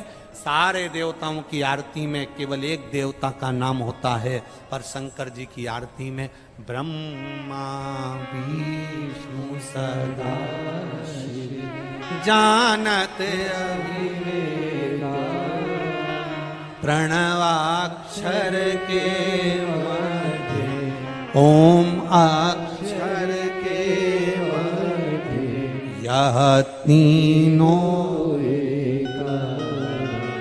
यहां शिव के लिए शंकर भगवान, अगर कोई कहे कि राम अलग है, कृष्ण अलग है, ब्रह्मा अलग है, विष्णु अलग है, अगर तुम पुष्कर राज के मंदिर में भी ब्रह्मा जी का भी दर्शन करने जाओगे तो ब्रह्मा का दर्शन कर कर भी अगर शंकर तुम्हारे दिल में बैठा है तो ब्रह्मा में भी शिव नजर आएगा। राम का दर्शन करने जाओगे तो शिव नजर आएगा। सूरदास और तुलसीदास दोनों की बात बड़ी निराली है। सूरदास जी कृष्ण को मानते हैं और तुलसीदास राम जी को मानते हैं। जब तुलसीदास गोवर्धन पहुंचे गिरिराज जी का दर्शन करने के लिए, तो तुलसीदास जी ने कह दिया था कि मस्तक जब नवाऊंगा, जब धनुष और बाण हाथ में लेंगे, तब भगवान गिरिराज बाबा ने अपने हाथ में धनुष और बाण ले लिया, तुलसीदास को दर्शन दे दिया। और सूरदास जी कहते हैं मैं कृष्ण की आराधना करता हूं, बंसी बजाता हुआ दिखेगा तो नमन करूंगा। उसके लिए मेरे राम जी ने बंसी अपने हाथ में ले ली। भेद देवताओं में नहीं है, भेद हम में है। हम भेद कर देते हैं। हम कहते ब्रह्मा बड़े, हम कहते शिव बड़े, हम कहते नारायण बड़े, हम कहते राम बड़े, हम कहते कृष्ण बड़े, हम कहते ये बड़े, हम कहें वो बड़े। ना ना ना ना, ये बुद्धि का भेद है हमारे, ये हमारे चित्त का भेद है।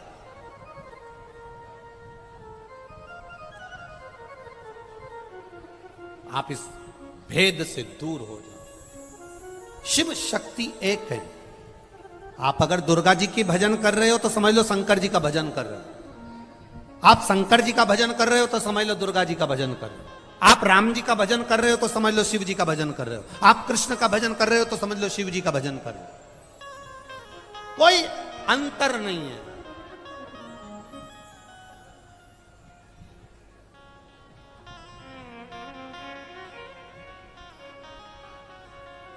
अरे वो एक लाइन आप लोग स्मरण में होगी ना, तुझ में रब दिखता है सब में एक दिख रहा है। राम भी वही, कृष्ण भी वही, शिव भी वही, दुर्गा भी वही, इंद्र भी वही, सारे देवता एक। अच्छा चलो एक बात और अच्छे से हम आपसे पूछ लें, जो राम जी को भजते हैं उनको दूसरे शमशान में लेके जाते हैं क्या? बोलो बोलो, जम के बोलो। होटल 10 तरह की हो सकती है, चाय की दुकान 10 तरह की हो सकती है, पर शमशान एक ही है।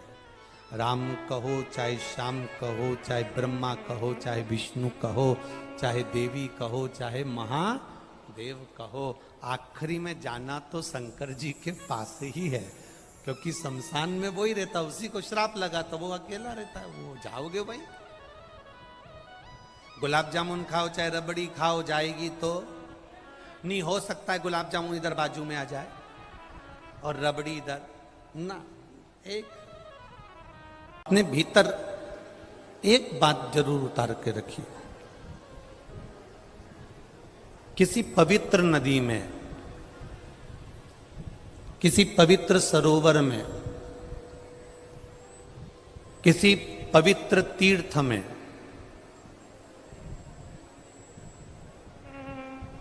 किसी पवित्र स्थान पर जब हम जाएं तो वहां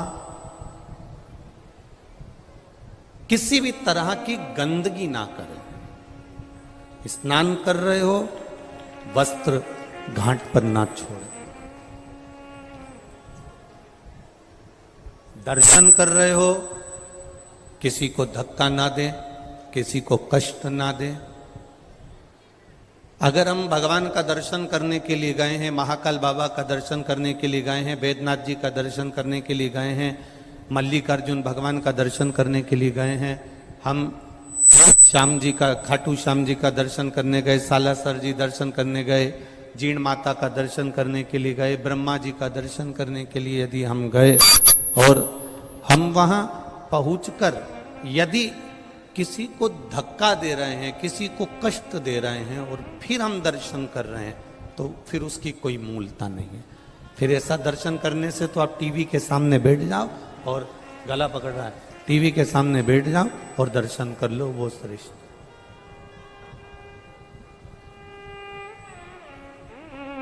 कष्ट देकर दर्शन मूल नहीं है। हम किसी तीर्थ में जा रहे हैं, कितना सुंदर कहा है, जरा ध्यान दीजिएगा।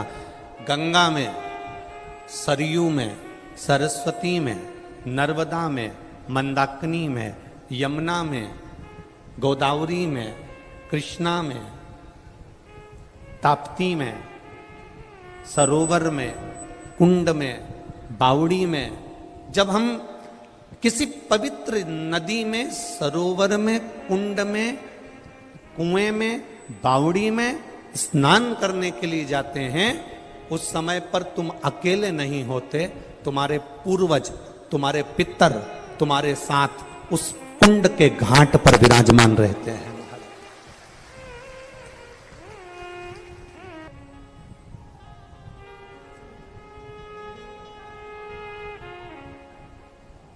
जैसे अब बहुत अच्छी तरह से समझ लेना हो, राम जी के मंदिर में गए, राम जी की मूर्ति है, मंदिर किसका है?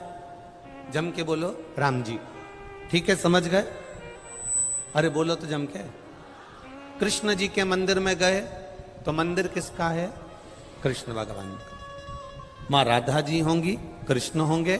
राम जी के मंदिर में गए तो सीता जी होंगी, लक्ष्मण होंगे, हनुमान होंगे, भरत होंगे, शत्रुघ्न। ठीक है। ब्रह्मा जी के मंदिर में गए, ब्रह्मा होंगे। गायत्री माता के मंदिर में गए, गायत्री माता होगी। सावित्री माता के मंदिर में गए, सावित्री माता होगी। लक्ष्मी जी के मंदिर में गए, लक्ष्मी जी होंगी। नारायण के मंदिर में गए, नारायण होंगे।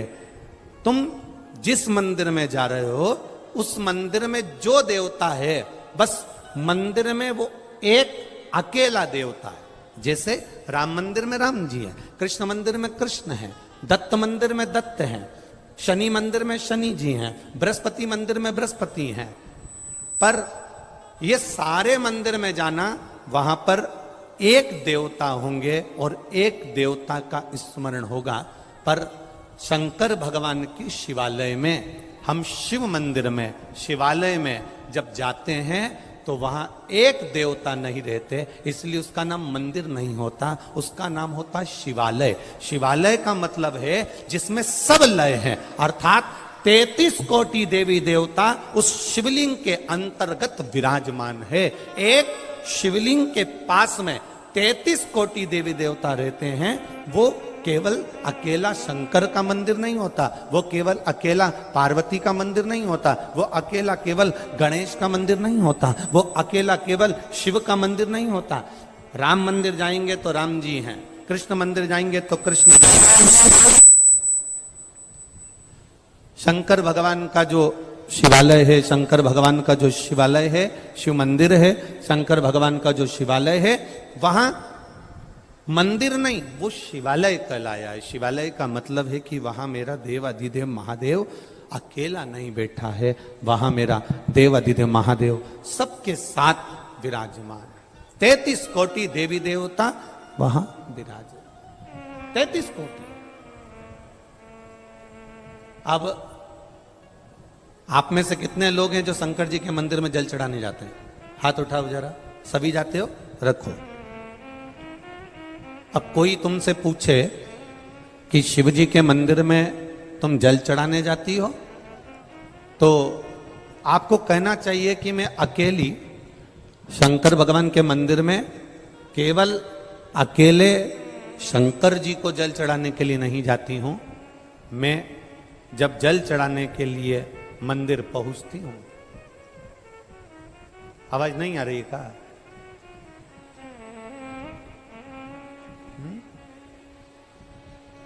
आवाज नहीं आ रही है? एलईडी बंद हो गई है, एलईडी का इस्तेमाल।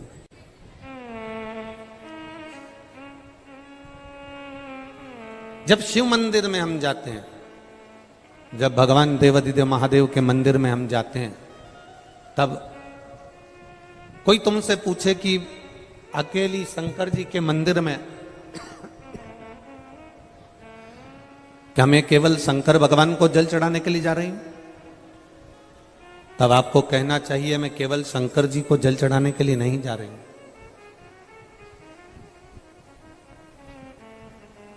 मैं 33 कोटि देवी देवता, जितने भी देवी देवता हैं, जितने भी देवी देव हैं, जितने भी देवता विराजमान हैं, डीले कम कर दे बाबू, डीले कम कर दे। जितने भी देवी देवता हैं, जितने भी देव विराजमान हैं, जितने भी देवियां विराजमान हैं, वो सब शंकर भगवान के शिवालय में जाकर विराजमान, शिव जी के शिवालय में बैठी हुई है। मैं अकेली शंकर भगवान को जब जल चढ़ाती हूं, केवल शिव जी पर अकेला जल नहीं चढ़ता, सारे देवता, सभी देव वहां पर विराजमान रहते हैं। वास्तुदेव भी वहां है, पितृदेव भी वहां है, गरुण देव, वरुण देव, सभी देव वहां पर विराजमान है, सभी देव।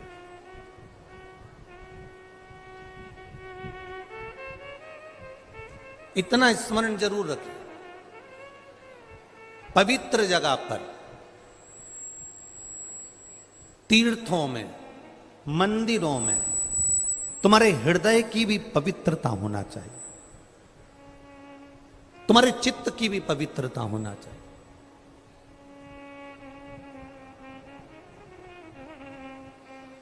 दो तरह के लोग होते हैं मंदिर में, दो तरह के लोग जाते हैं। एक, मंदिर में भगवान का दर्शन करने वाला जाता है, और एक मंदिर में मंदिर की रंगत देखने वाला। इतना पैसा आता है, कहाँ क्या करते होंगे, सही से पुताई भी मंदिर की नहीं करवाते, ट्रस्ट क्या कर रहा है। हम मंदिर में गए, तो मंदिर की केवल खामियां ढूंढने में लग गए। हम मंदिर में पहुंचकर मंदिर की केवल ऐब देख रहे हैं, हम उसकी खामियां निकाल रहे हैं। दर्शन करने वाला मंदिर में खामी नहीं निकालता। मेरो तो गिरधर गोपाल दूसरो ना कोई, वो खामी नहीं निकाल रहा, उसको केवल एक से आस लगी हुई है, उसको केवल एक से मन लगा हुआ है, उसको केवल एक से चित्त लगा हुआ है, उसको केवल एक से चित्त जुड़ा हुआ है। इसलिए वो कोई खामी निकालने को तैयार नहीं है, वो कुछ देखने को तैयार नहीं है। डीले कम कर दे बाबू। वो खामी निकालने को तैयार नहीं है, वो केवल उसकी चित्त वृत्ति, उसका मन, उसकी बुद्धि, वो केवल भगवान में लगा कर बैठा है।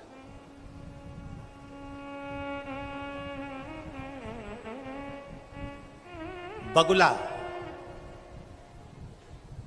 कितनी ऊपर उड़ रहा है, दृष्टि नदी में, तालाब में, बावड़ी में जो मछली है, उस मछली पर उसकी दृष्टि है।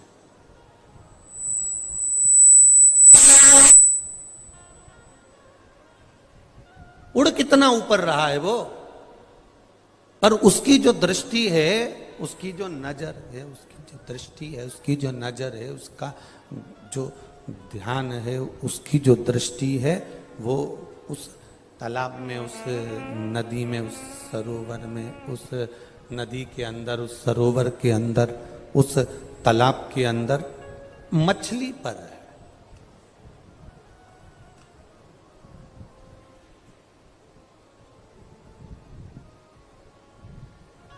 वो मछली पर ध्यान लगाकर बैठा हुआ है। बस मछली दिखी, बगुले ने पकड़ी। उसी तरह एक भक्त, एक शंकर का उपासक, शिव की आराधना करने वाला, राम की आराधना करने वाला, भगवान कृष्ण की आराधना करने वाला, उसकी जो दृष्टि होती है वो परमात्मा की ओर होती है कि बस परमात्मा को कैसे मैं प्राप्त कर लूं, भगवान को अपना कैसे बना लूं। उसकी दृष्टि बस वहां लगी होती है कि परमात्मा को अपना बनाना है तो कैसे बनाना।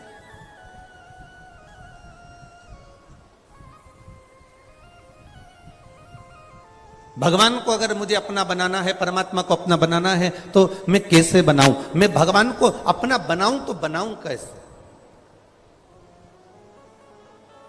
तीर्थ जाइए, मंदिर जाइए, देवालय जाइए, शिवालय जाइए, भगवान के दरवाजे पर जाइए, पर अपने हृदय की पवित्रता के साथ जाइए, अपने चित्त की पवित्रता के साथ जाइए, अपनी बुद्धि की पवित्रता के साथ जाइए।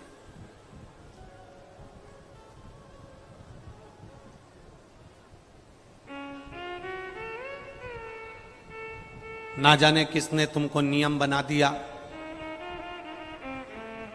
ऐसे ऐसे नियम ना जाने कौन बना देता है। अगर ऐसे नियम कोई बनाता हो तो हमको जरूर बताना, तो हम भी उसके चरण पकड़ लेंगे कि ऐसे नियम किसने बना दिए।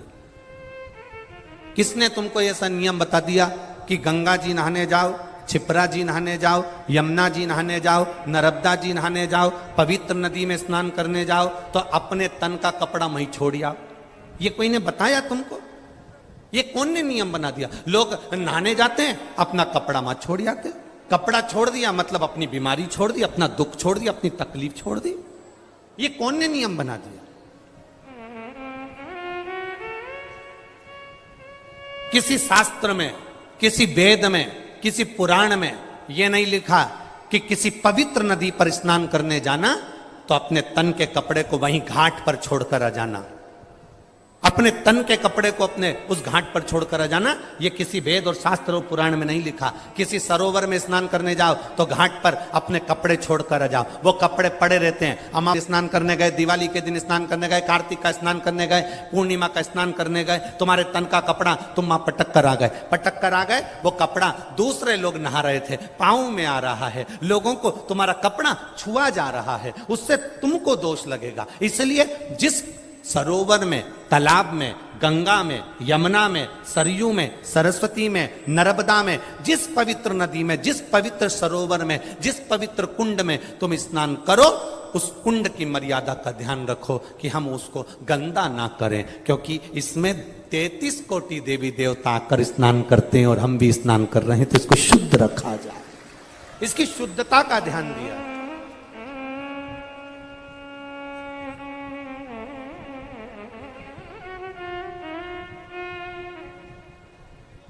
ये इतना बड़ा पुष्कर का सरोवर है।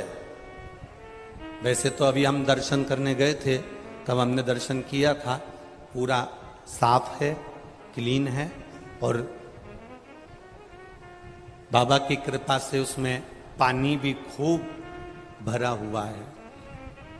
कोई बता रहा था, गुरुजी कथा चालू नहीं हुई थी उससे पहले तो पूरा खाली था, थोड़ा सा ही पानी था, पर ब्रह्मा जी जाने और महादेव जाने, कथा चालू होने के पहले उसने पूरा भर दिया। ये शिव तत्व, शंकर भगवान ने पूरा गंगा से भर दिया उसको।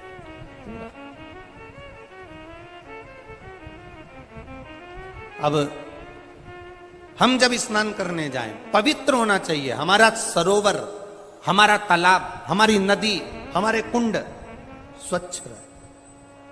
और यही देख के तो हमने जो निर्माल्य विसर्जन लोग रथ चला रहे हैं, ये इसी के कारण तो चला रहे हैं कि हमारी नदियां पवित्र रहे, सरोवर पवित्र रहे, बावड़ियां पवित्र रहे, उसमें गंदगी ना जाए।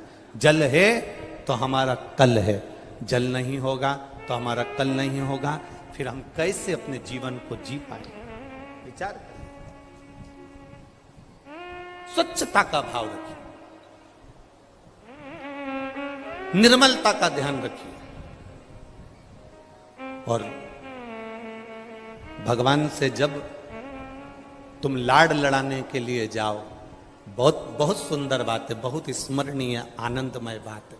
हम कहेंगे जब तुम देव अधिदेव महादेव से लाड लड़ाने के लिए जाओ, तुम शंकर भगवान से प्रार्थना करने के लिए जाओ, तुम शिव जी से विनती करने के लिए जाओ, तब तुम्हारे हृदय की पवित्रता का भाव का ध्यान रख कर जाना।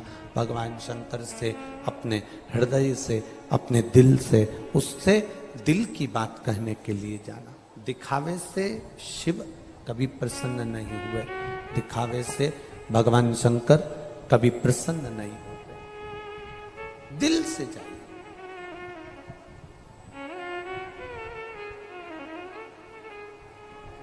एक बात, अभी चुनाव चालू होने वाले हैं, अरे बोलो तो, लोग चिल्ला चिल्ला के कहेंगे भैया तुम संघर्ष करो। बोलो, हमने तो नहीं बोला, तुमने कितनी जल्दी बोला, हम तुम्हारे साथ। फिर कोई ने चिल्लाया भैया तुम संघर्ष करो, हम तुम्हारे साथ हैं। अब लोगों को बुरा लग सकता है हमारी बात से, लग जाए तो लग जाए, दूसरी बार मत बुलाना कथा करने, उसमें कोई टेंशन वाला विषय नहीं।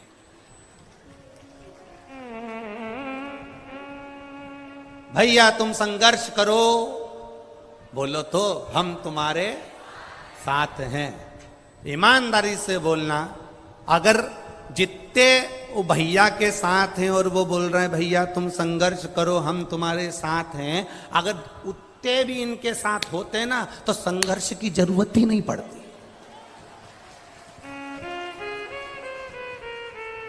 संघर्ष की जरूरत कब पड़ती है? जब साथ वाला भी साथ नहीं देता,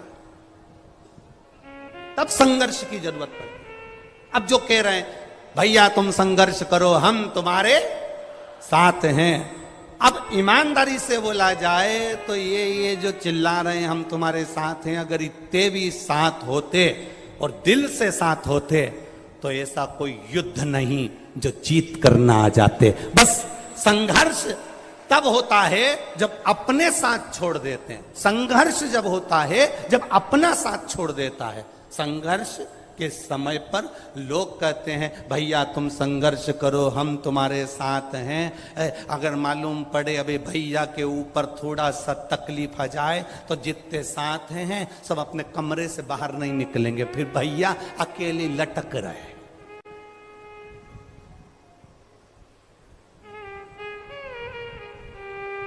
साथ होते तो संघर्ष की जरूरत नहीं पड़ती। साथ होते तो संघर्ष की जरूरत पड़ती ही नहीं। साथ नहीं है ना, इसलिए संघर्ष की जरूरत पड़ती।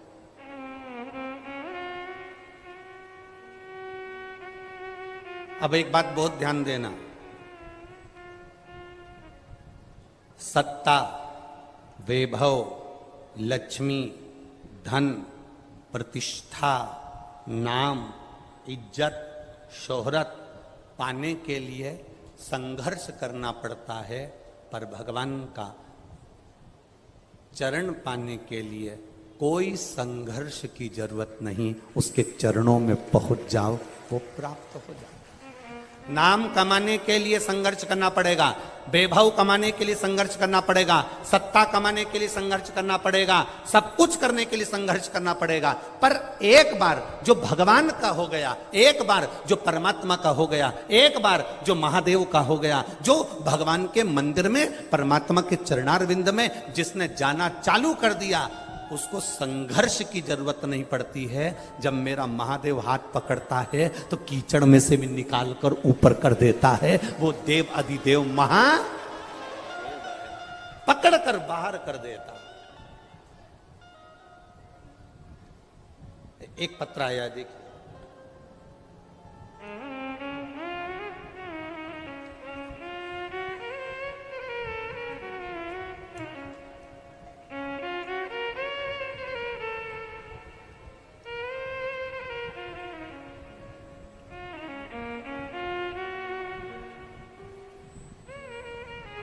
उपमा शर्मा, पुत्री श्रीमती कांता शर्मा, पंचशील नगर अजमेर से हूं। कहीं बैठी हैं तो हाथ हिला सकती हैं, कहीं बैठी हो। उपमा शर्मा, पुत्री श्रीमती कांता शर्मा, पंचशिला अजमेर से हूं, राजस्थान से। कहीं बैठी हो तो अपना हाथ हिलाइएगा, जहां कहीं भी बैठी हो। उपमा शर्मा, श्रीमती कांता शर्मा, पंचशिला अजमेर से। बाबा, मैं भगवान की कृपा का क्या बखान करूं। जब से मेरी मां शिवपुराण की कथा सुनने लगी तब से मेरी माता की भी जिंदगी बदली और हमारी भी जिंदगी बदली। मेरे पति की मृत्यु के बाद में अपनी 2 बेटियों के साथ अपने पिता के घर में आ गई थी, जिसके बाद हमेशा मेरी मां को मेरी चिंता रहती थी, क्योंकि पति चले गए, मेरे 2 बच्चे हैं और मैं अपनी माता के घर में आ गई। गुरुदेव, हिम्मत तो बहुत हार चुकी थी पर बाबा ने रक्षा करी। जब से आपकी कथा मां सुनने लगी तभी से मेरी मां ने बहुत से उपाय किए जिससे मेरी नौकरी लग जाए। गुरुजी, बहुत सारी जगह पर जाकर मैंने नौकरी करी अपने बच्चों का पालन करने के लिए, पर मेरी मां ने कहा टीवी पर महाराज आता है और सीहोर वाला प्रदीप मिश्रा चिल्ला चिल्ला के कहता है 1 लोटा जल, जम के तो बोलो सारी समस्या का हल। और पशुपतिनाथ का व्रत बतलाता है, बेटी तो प्राइवेट नौकरी कर रही है, एक बार सरकारी नौकरी के लिए। मां, सरकारी नौकरी कोई सरल में लगती है क्या? पशुपति व्रत कर ले। मेरी मां ने, मैंने पशुपतिनाथ का व्रत करना प्रारंभ करा और गुरुदेव बाबा की कृपा से आज मैं सरकारी टीचर की पोस्ट पर हूं। मैं बाबा को यहां प्रणाम करने के लिए। शिव भक्ति इसी को कहते। जब हार जाओ, एक पत्र और आया है, बड़ा बड़ा भाव से लिखा है किसी ने, देखिए।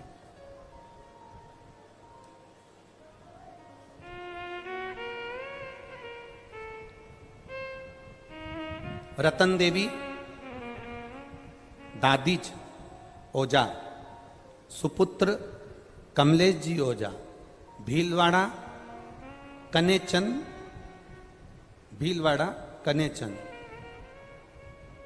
जिनने लिखा है पत्र कहीं बैठी हो तो हाथ हिला सकती है। रतन देवी दादीज ओझा, सुपुत्र कमलेश ओझा, भीलवाड़ा कनेचंद।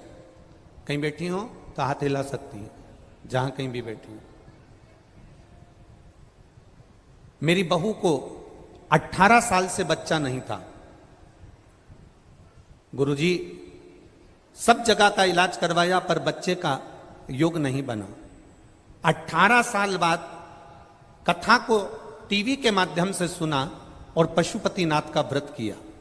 और मेरी बाबा की कृपा से मेरी बहू ने जब पशुपति व्रत करना प्रारंभ करा, शिव जी की कृपा से उसका गर्भ ठहर गया और बाबा की कृपा से मेरी बहू के गर्भ से बच्चे ने जन्म लिया है। 18 साल बाद बच्चे जन्म लिए हैं। गुरुदेव 6 महीने की बच्ची को लेकर हम कथा के पंडाल में बैठे हैं। एक लोटे जल का क्या वर्णन करें गुरुदेव। हम बाबा को केवल प्रणाम करने आए हैं कि उसने 18 साल के बाद संतान दी है। जहां भी बैठी हो उनको बहुत बहुत साधुवाद है। जहां बैठी हो साधुता दिख गई क्या? बच्चा है साथ में है?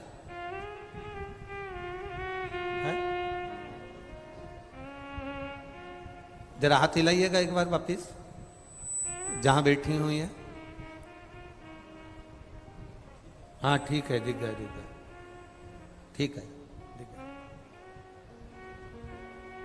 खाली ना जाता कोई तर से तुम्हारे, मैं भी खड़ी हूं नन्ही बाहें अपने हृदय से लगा लो, लगा गिरी जा रही हूँ उठा लो। ये प्रभु की कृपा होती है। आपका विश्वास समाप्त नहीं होना चाहिए, आपका भरोसा टूटना नहीं चाहिए।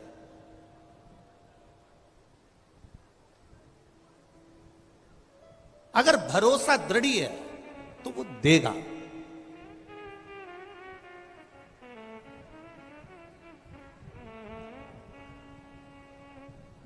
देखो ब्रह्मा जी के दरवाजे की द्वारपाल, ब्रह्मलोक के दरवाजे की द्वारपाल थी जिसका नाम था लंकनी। क्या नाम था? लंकनी।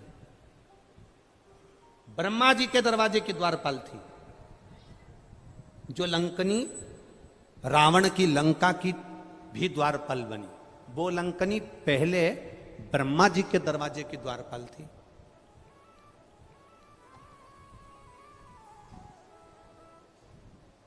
अब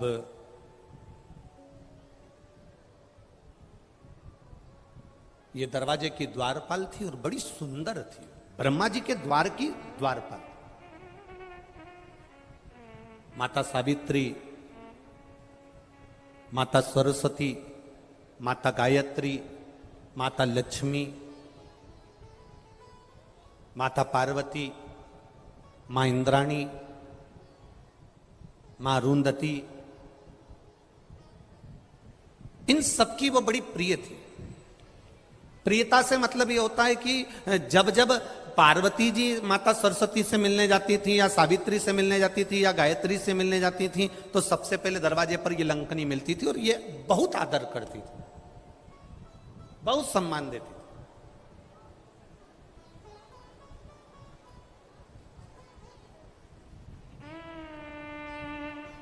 अब एक बार ये जो लंकनी थी बड़ी सुंदर थी और दरवाजे की ब्रह्मा जी के ब्रह्मलोक के दरवाजे की द्वारपाल थी। बड़ी सुंदर, बड़ा सुंदर इसका वैभव था।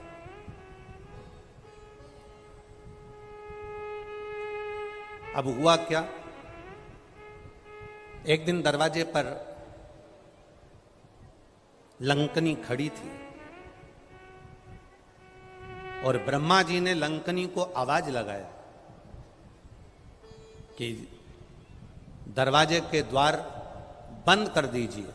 लंकनी का स्मरण नहीं हो पाया क्योंकि लंकनी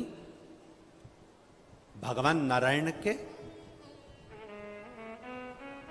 स्मरण में लगी हुई थी और शिव भक्ति का एक मन में, चित्त में उसके भाव जागृत हो रहा था। लंकनी ने अपने मन में यह विचार करा कि आज तक मैंने ब्रह्मा जी के दरवाजे की द्वारपाली करी है, पर आज तक मेरे जीवन में मैंने आज तक भगवान शंकर के स्वरूप का स्पर्श नहीं किया, भगवान शंकर के शिवलिंग का स्पर्श नहीं किया, भगवान शंकर के स्वरूप का स्पर्श नहीं किया। बस लंकनी सोच में डूबी हुई थी। ब्रह्मा जी ने आवाज लगाया, लंकनी को आवाज लगाकर बुलाया, लंकनी आओ, ए लंकनी द्वार बंद करो, ए लंकनी दरवाजा खोलो। लंकनी का ध्यान नहीं गया। जब लंकनी का ध्यान नहीं गया, लंकनी का ध्यान वहां तक नहीं पहुंचा। ब्रह्मा जी उठकर खड़े हो गए। ब्रह्मा जी आए और ब्रह्मा जी को क्रोध आया और क्रोध आकर ब्रह्मा जी ने श्राप दे दिया, ली लंकनी तुम मेरे दरवाजे की द्वारपाल होकर, तेरी चित्त, तेरी वृत्ति, तेरा मन और कहीं लगा हुआ है। मैं तुझे श्राप देता हूं, तू पृथ्वी पर जाएगी, मृत्यु लोक में जाएगी और रावण की उस लंका की द्वारपाल तू बनेगी।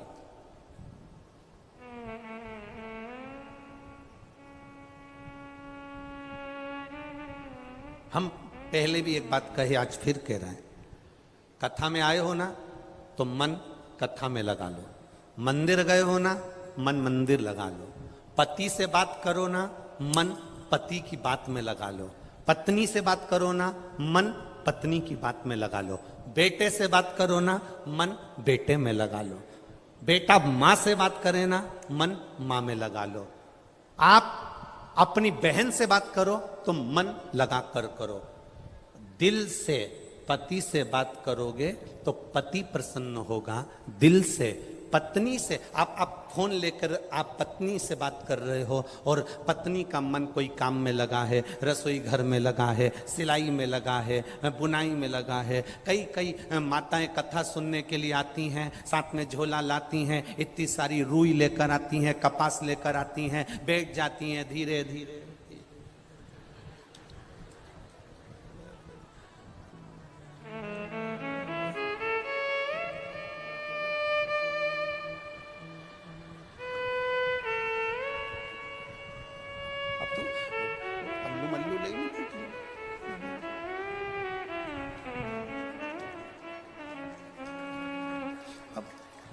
तो या तो बत्ती बना ले या फिर कथा सुन। प्रैक्टिकल करके देखना यहां से जाने के बाद। पत्नी पति से बात करे और पत्नी अपने काम में लगी रहे, पति दूर फोन पर कह देगा तेरा ध्यान कहां है, तुम मुझसे बात कर रही है कि कोई काम में लगी है, बोलो सही है कि गलत है। वो दूर है पर तुम्हारे बात करने के तरीके से पहचान जाएगा कि तू उससे बात नहीं कर रही है, तेरा ध्यान और कहीं है।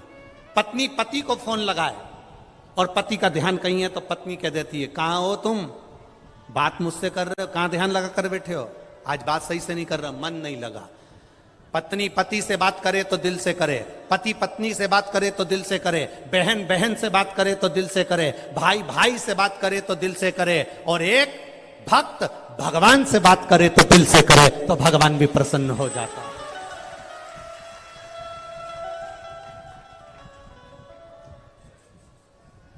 अब दिल दूसरी जगह मत लगाओ। मंदिर गए हो ना तो मंदिर में तुम्हारा ध्यान होना चाहिए, शिवालय गए हो ना शिवालय में तुम्हारा ध्यान होना चाहिए। मैं भगवान को कैसे रिझाऊं, मैं भगवान को कैसे रिझाऊं।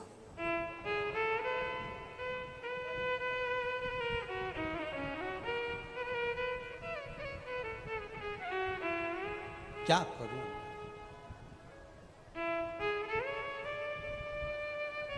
मैं भगवान को रिझाऊं तो रिझाऊं कैसे? अब चित्त तुम्हारा दूसरी जगह, लंकनी का चित्त दूसरी जगह। ब्रह्मा जी ने श्राप दे दिया तो पृथ्वी पर जाएगी, और रावण की लंका की तू द्वारपाल बनेगी। लंकनी की आंख में आंसू भर गए। ब्रह्मलोक छोड़कर कहां मृत्यु लोक में भेज रहे हो? ब्रह्मलोक छोड़कर कहां देवलोक छोड़कर कहां इस पृथ्वी पर भेज रहे हो? इस मृत्यु लोक में मुझे नहीं जाना है। मृत्यु लोक में मुझे मत भेजो, मृत्यु लोक में मुझे मत पहुंचाओ। बार बार कहा गया, बार बार निवेदन करा गया। तब ब्रह्मा जी ने कहा, क्या चाहती है? मेरा उद्धार, शंकर का स्पर्श करूं, मुक्ति पा जाऊं। ब्रह्मा जी ने कहा, शिव का स्पर्श ऐसे नहीं हो सकता, शंकर का स्पर्श तो होगा, पर शंकर का ही रुद्र अवतार श्री हनुमान जी महाराज तेरे को स्पर्श करेंगे, मुष्टिका का प्रहार देंगे, तेरा कल्याण होगा और तू वापिस ब्रह्मलोक में आ जाए, वापिस ब्रह्मलोक में।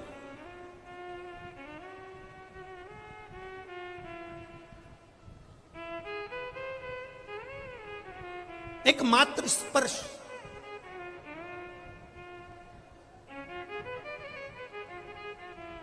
खाली न जाता कोई दर से तुम्हारे, खाली न जाता कोई दर से तुम्हारे, मैं भी खड़ी हूँ नन्ही बाहें पसार, अपने हृदय से लगा लो, लगा लो, गिरी जा रही हूँ, उठा लो। मात्र स्पर्श। देवादिदेव महादेव का जब हम प्रतिदिन जल चढ़ाकर स्पर्श करते हैं, वो गंगा का जल हमको आप रूप पवित्रता प्रदान कर देता,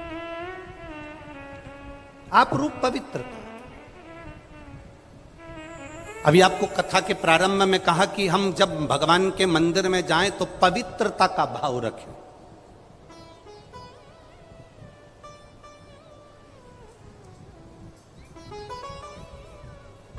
पवित्रता का भाव। मंदिर में पहुंचे तो हमारे भीतर चित्त की, हृदय की, बुद्धि की पवित्रता भी होना चाहिए।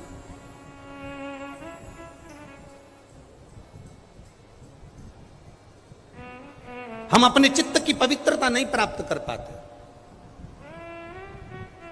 देखो, एक कथा आई है बड़ी सुंदर। सुकेतु नाम का एक यक्ष है, और ब्रह्मलोक के नजदीक में वो भ्रमण करता था।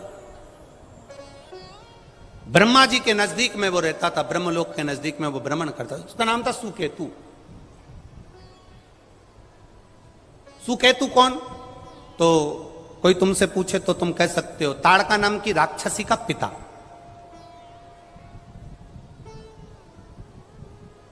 यक्ष है, भ्रमण कर रहा है, ब्रह्मलोक के आसपास में घूमता रहता है, भ्रमण करता रहता है। अब सुकेतु के यहां संतान का सुख नहीं है। देवलोक में रहता था, यक्ष था, घूमा करता था, ब्रह्मलोक के आसपास भ्रमण किया करता था। एक गलती इसने अपनी जिंदगी में करी है, वो बहुत बड़ी गलती करी इसने जीवन में, और उसका पूरा परिवार इसी गलती को भुगतता। उसने क्या गलती करी कि वो यक्ष होकर भी शंकर भगवान की 24 घंटे निंदा करता था। हमने एक बात पहले भी कही, आज फिर कहते हैं, तुम शंकर भगवान के मंदिर नहीं जाते, कोई बात नहीं। आप शंकर जी को प्रणाम नहीं करते, कोई बात नहीं। आप शंकर जी का भजन नहीं करते, कोई बात नहीं। आप शंकर जी का दिया हुआ प्रसाद नहीं खाते। कई लोग कहते हैं हम राम वाले हम शिव जी का प्रसाद नहीं खाएंगे, हम कृष्ण वाले हम शंकर का प्रसाद नहीं खाएंगे, हम ये वाले हम शंकर का प्रसाद नहीं खाएंगे, हम शंकर के मंदिर नहीं जाएंगे। शिव महापुराण की कथा कहती है आप शंकर के मंदिर नहीं जाते मत जाओ, आप शंकर का भजन नहीं करते मत करो, आप शंकर का प्रसाद नहीं खाते मत खाओ। शिव महापुराण कथा कहती है पर अपने मुख से शंकर की कभी निंदा मत करो। शिव के लिए एक शब्द भी अपशब्द ना कहे जाए, शंकर के लिए कोई वाणी तुम्हारे मुख से आड़ी टेढ़ी ना निकले। शंकर का कोई भक्त है, शंकर का कोई उपासक है, शंकर का कोई गुणगान करने वाला है, शिव की भक्ति में तुम्हारे घर का भी अगर कोई डूबा हुआ है उसकी निंदा से तुम दूर हट जाओ। ये यक्ष है, ये यक्ष सुकेतु यक्ष है, देवलोक में रह रहा है, ब्रह्मा जी के नजदीक रह रहा है, पर दिन भर शंकर जी को अपशब्द कहता था। ओ घड़ी है, आड़े तेड़े कपड़े पहनता है, बुद्धि नहीं, भस्म रमाता है, जटा जूड़ बांधता है, मृक्षाला पहनता है, नशे में रहता है। ओहो, और तो और कह दिया कि साहब वो तो कपाली है, कपाल भर पानी पीता है, वो तो भंगेड़ी है, वो तो गंजेड़ी है। ये कहां से लोग ले लेकर आ जाते हैं, हम तो समझ में नहीं आता कि कितनी बड़ी बड़ी पोस्ट दे देते हैं, कितनी बड़ी बड़ी।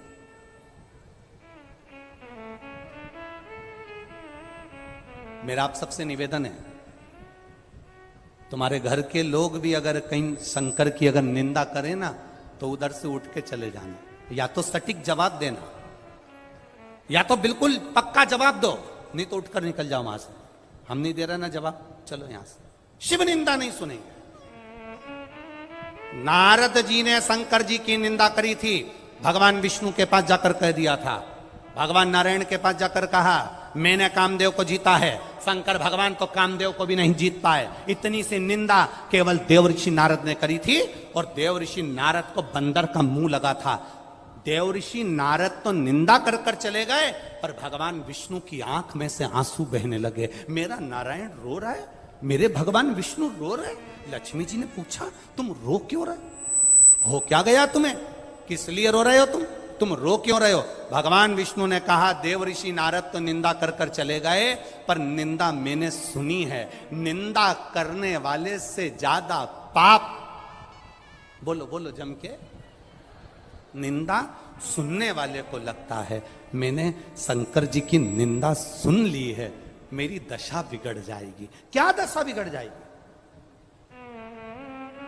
लक्ष्मी जी कह रही हैं तुम नारायण हो, क्या तुम्हारी दशा बिगड़ेगी। भगवान कह रहे हैं शंकर की निंदा सुनने वाला और करने वाला ये दोनों पशु की अवस्था ले लेते। ओहो, आप नारायण, आपको पशु का मुख लगेगा, हो ही नहीं सकता। और हुआ।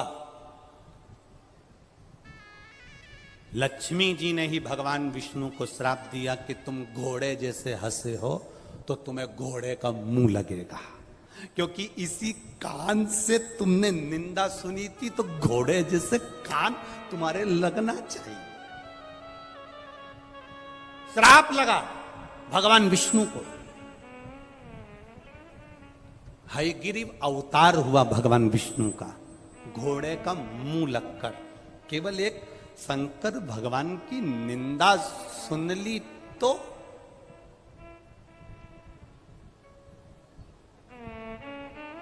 घोड़े का मुख। देव ऋषि नारद ने शिव जी की निंदा करी तो उन्हें बंदर का मुख लगा। अब यहां सुकेतु यक्ष शंकर भगवान की निंदा कर रहा है, तो पृथ्वी पर गया और पृथ्वी पर जाकर इसने यक्ष था राक्षस की योनि पाली, तप करा, ब्रह्मा जी से वर मांगा, मेरे घर संतान नहीं। ब्रह्मा जी ने कहा कैसी संतान चाहिए, एक संतान दे दो, चाहे बेटा हो चाहे बेटी हो, पर बड़ी वीर हो, बड़ी प्रबल हो, बहुत बल हो उसमें, 10,000 हाथी का बल हो उसमें। ब्रह्मा जी ने उसको एक बेटी होने का वर